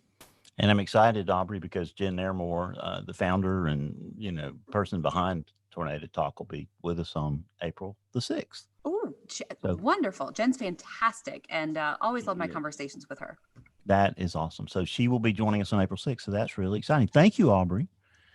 Have a great night. Bye. All right. Bye, Nate. What you got for us?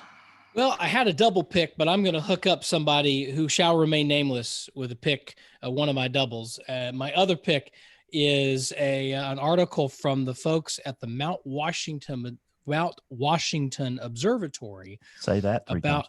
Yeah, I know. Tell me about it.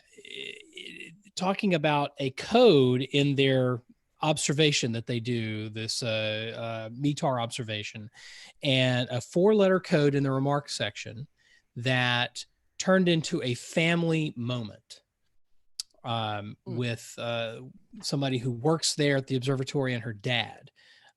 Very quick read. Check it out from the Mount Washington Observatory. That is awesome. Thank you, Nate. Thanks for arranging our guest tonight. Our guest and our second guest panelist. You arranged both of those, Nate. I love being the dumbest guy in the room, and when I'm working with those two and their colleagues at NBC, I am the dumbest guy in the room, and it's great. Well, that's exciting. It was a lot of fun tonight. And Troy, what you got for us? Pretty boring night in Austin. We've had I forget how many days it's been since we saw a little sun this afternoon, but last 3 or 4 days, no sunshine at all. So it's nice to see it. We're going to be close to 90 here tomorrow, 90 degrees ahead of a weak wind shift line, a little bit cooler. So everyone grab your coat. It'll be 88 on Wednesday. So temperature's coming down a little bit. I have not had a chance to do a pick of the week, but I have a good excuse for this. And I guess my pick of the week really goes to all the teachers out there. That are thousands of teachers across the United States, public schools, universities. For me, 31 years of teaching and taking something that's been in a classroom and having to put it online. So my salute to the teachers, not so much to me, but there are a lot of teachers out there whose heads are about to explode that are really having to do this. And it's we are fortunate at the University of Texas.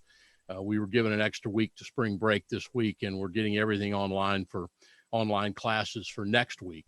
And it's a whole new experience out there. And I think you put it best, Bill, that it's a whole new world. And we're just seeing how it goes. But my salute, my pick of the week this week is not a website, but all the teachers out there that are working hard to try to do online stuff for our kiddos out there. I loved all the memes that have been out here the last week or so with the homeschooling parents. And some of the things they've been talking about doing, and some of those are just hilarious. Yeah. They'll just crack you up. But I like the article in a major newspaper this last few days that said, my kids are watching TV, playing video games and eating snacks, and it's all right. So just kind of how. Well, it's interesting, too, because with science, and even in my case, in a non-major program at the University of Texas, it's still a science. And I think there's while there are things with other subject areas as well, science is a little tougher to do sometimes. I still feel I'm an old fart, but bottom line is I think it's tough thing to do sometimes, especially when you're teaching to a non-major program with a science elective essentially. So we're going to see how it goes, and maybe actually next Monday won't be. I'll be able to talk to you the week after that about how the first couple of classes have gone. That's cool. Thank you very much, Troy. Good to see you tonight. And Brady, it's National Weather Podcast Month. What's going on over at the Stormfront Freaks? Well, I'm neither going to confirm nor deny that Nate may have given me his second one. I'm just going to leave it at that. But deny. I'm not going to confirm or deny it. But so he sent me over Central Iowa, the NWA. It looks like they're having a live stream, and this is pretty cool because I follow a lot of hurricane coverage. They're going to have Josh Morgan there. People know him as Ice Cyclone, the hurricane guy. Yep. So it looks like a really fun event. So they usually hold it in March. And it looks like instead of, with the social distancing and everything, they're going to hold a live stream of it. So that's pretty cool. There's a lot of stuff getting canceled. This is something that is not. So if you're interested in going to the Central Iowa NWA conference, the Severe Storms and Doppler Radar Conference, it's still on. Look for a link because it looks pretty cool. And there's a lot of, this thing goes from 9 a.m. to 3:40. So if you're a weather nerd, it's pretty awesome.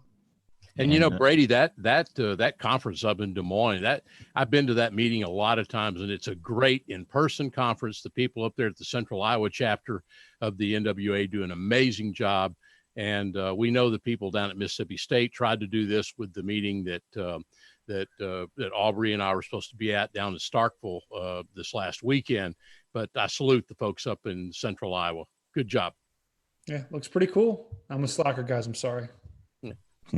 So many good guests recently on your show to tout some of the shows that are coming up, Brady. Oops, I froze. Is everybody still there? Oh, you're muted, Brady. Sorry about that, guys. I think mine froze as well. Yeah, we've got a great couple shows coming up, and really, it's 100, and it's going to be 100 more. So excited to keep it going. Yeah.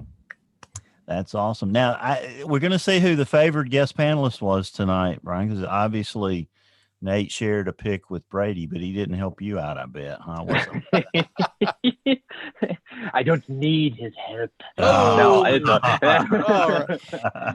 no. True story. He never did. Remember, dumbest guy in the room when I'm hanging out with these people. That's why I love the job. I'm learning a ton. Exactly. That's why we call it Weather Brains. We're not the brain. The folks on the show are the brains. You humble yourself, sir. You know you're wiser than you lead on, and that's why we love you. No. This is all good. So I'll just say really quick, a big kudos and thoughts and best vibes I can give out to those who are on the front lines in the hospitals, in the clinics, dealing with these people as they come in. They're the ones who are dealing with this virus head on. So I got to give them all the credit in the world, and hearing how they are dealing with it and going through it. It's you're going to hear about this for a long, long time. This is one of those moments in our history, in our lives, that we're never going to forget. So I give them all the credit in the world. I shared in the chats, if you haven't seen any of the coronavirus trackers that are out there, the one from Johns Hopkins is the best. It doesn't have the most up-to-date numbers, but it lags only a little bit. But you can drill down into these numbers, into the stats, and you can really take a look and see how the virus has spread, what the rate of growth is, and so on and so forth. And it's, I'm being a weather nerd, and I've always enjoyed number crunching and stats. That for me, it's always been something that that aspect of it, I've been keeping tabs on since it began, and it's been just incredible to watch. So there are a few out there, but the one from Johns Hopkins, and we'll share the link to that one. It's a good GIS platform, allows you to interact with it and can go from different countries to all the way down to see some really incredible stuff that they are keeping track of when it comes to this. And you think about, these things are now available to us. We can track this data like this almost near real time. It's incredible to think about that we can do that in this day and age. Well, it was amazing to hear of the ability, some of these, companies like the company that makes thermometers, that, that data is, shared with the cloud. They've got, some real-time tracking of fevers. And that may be really important going forward. Brian, we're going to have you back in a little under 4 months, because that was the first time we could schedule you, because all of our great audience has been sending us great suggestions. But we wanted to have you here tonight because A, you're tied to meteorology, and B, because you're obviously the smartest person in the room when it comes to a little bit more information on this crazy virus. We've enjoyed getting away from it tonight. But we go back to reality here, in coming days. And thank you for joining us. With any of luck, course, we will be it'll be talking about it interesting in 4 months. Hopefully not, but it'll be interesting to see how this evolves from this point where we are. Where are we going to be once we get to July? It's going to be interesting to see. Everything that I've heard from our experts say that this is going to last at least another couple of months. But even that is from our chief doctor. He's like, that's purely a guess. So, but based on his experience, he would think a couple of months before we start to see this abate. Hopefully it's sooner. Could be longer. We'll see. Well, that's we'll look forward to your visit if we make it that long, right, Nate? Hopefully I'll be here. I've had enough preservatives in my diet for the last couple of months. I'm not going anywhere. Nope. So if there's no further business coming in front of the group here at WeatherBrains, I would entertain a motion that we adjourn. I make a motion we adjourn. And hearing that, I'll remind you that this show is in the books. I think it's what, Troy, 704? Is that the show? 740, I think. 740. I knew I was a little dyslexic there, but WeatherBrains is the weekly netcast all about the weather. We thank Trade Weather, Highway Weather for their support of the show. We generally record on Monday nights at 8:30 Central Time. This labor of love has been a blast for us the whole time. No question about it. We love it. And next week we'll be inviting, who will we be inviting next week, Troy? I guess we better look. Dr. Roger Waxler with guest panelists Bobby Corser and Shay Gibson will be joining us. We're going to be talking about the acoustical signatures of tornadoes and some research that is going on with Dr. Waxler and what he's doing. That's going to be interesting. But if you're new to the show, you can access us generally in any way that you generally get your podcasts, any way you consume them. All of our social media accounts are on the website at weatherbrains.com. Send those guest suggestions, comments, links, Nate. And by the way, since we weren't able to get Glenn here at the end, we didn't do the normal bit of segment there, but Glenn's book is called The Weather Maker. It's available at bookstores, online, because you can't really go anywhere at this point in 3 states and most of our territories. But anyway, The Weather Maker, you can get it on Amazon.com. Author is Glenn Schwartz. You can find him on Twitter as well. Hurricane, I think it's Hurricane NBC or NBC Hurricane, but find him on Twitter there. He's a great follow and a good guy. Yeah, it was great fun having him. Did I hear him say he had 200,000 books sold on Amazon? Is that right? I don't know. That's pretty amazing. I know it was Troy, I thought was saying that, but I don't know.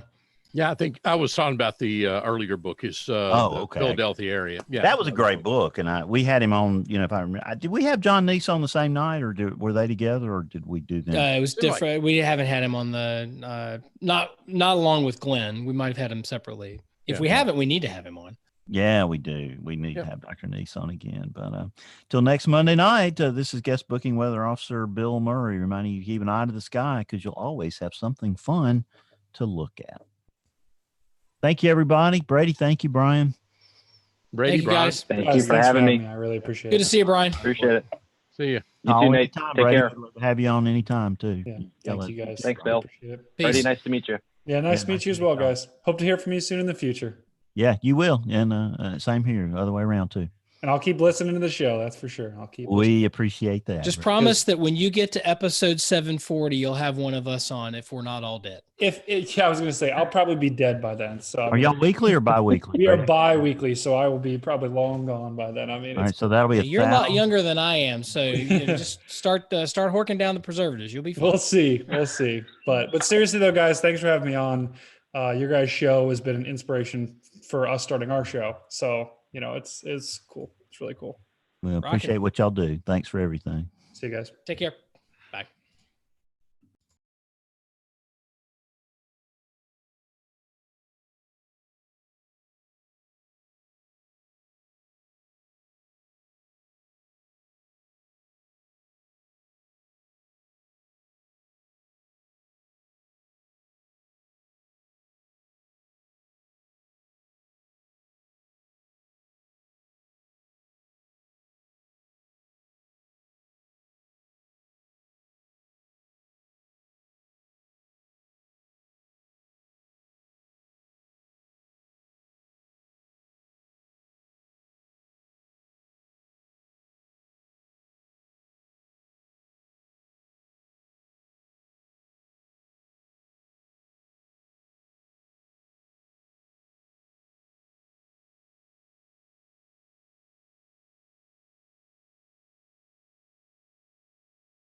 You know, but I look better in the dark. I've always said that. In fact, looks like Glenn is still here. All right, let's turn on the video here on WeatherBrains. So now we are here. Thanks to Glenn for being on the show. Had a great time. I love to listen to the show the next day because most of you know that I'm working and doing the show at the same time, and sometimes you get all distracted here. But thanks to Glenn for being on the show. Had a great show, and we'll see you guys next Monday night. Thank you guys for watching. Have a great week, and God bless. Bye.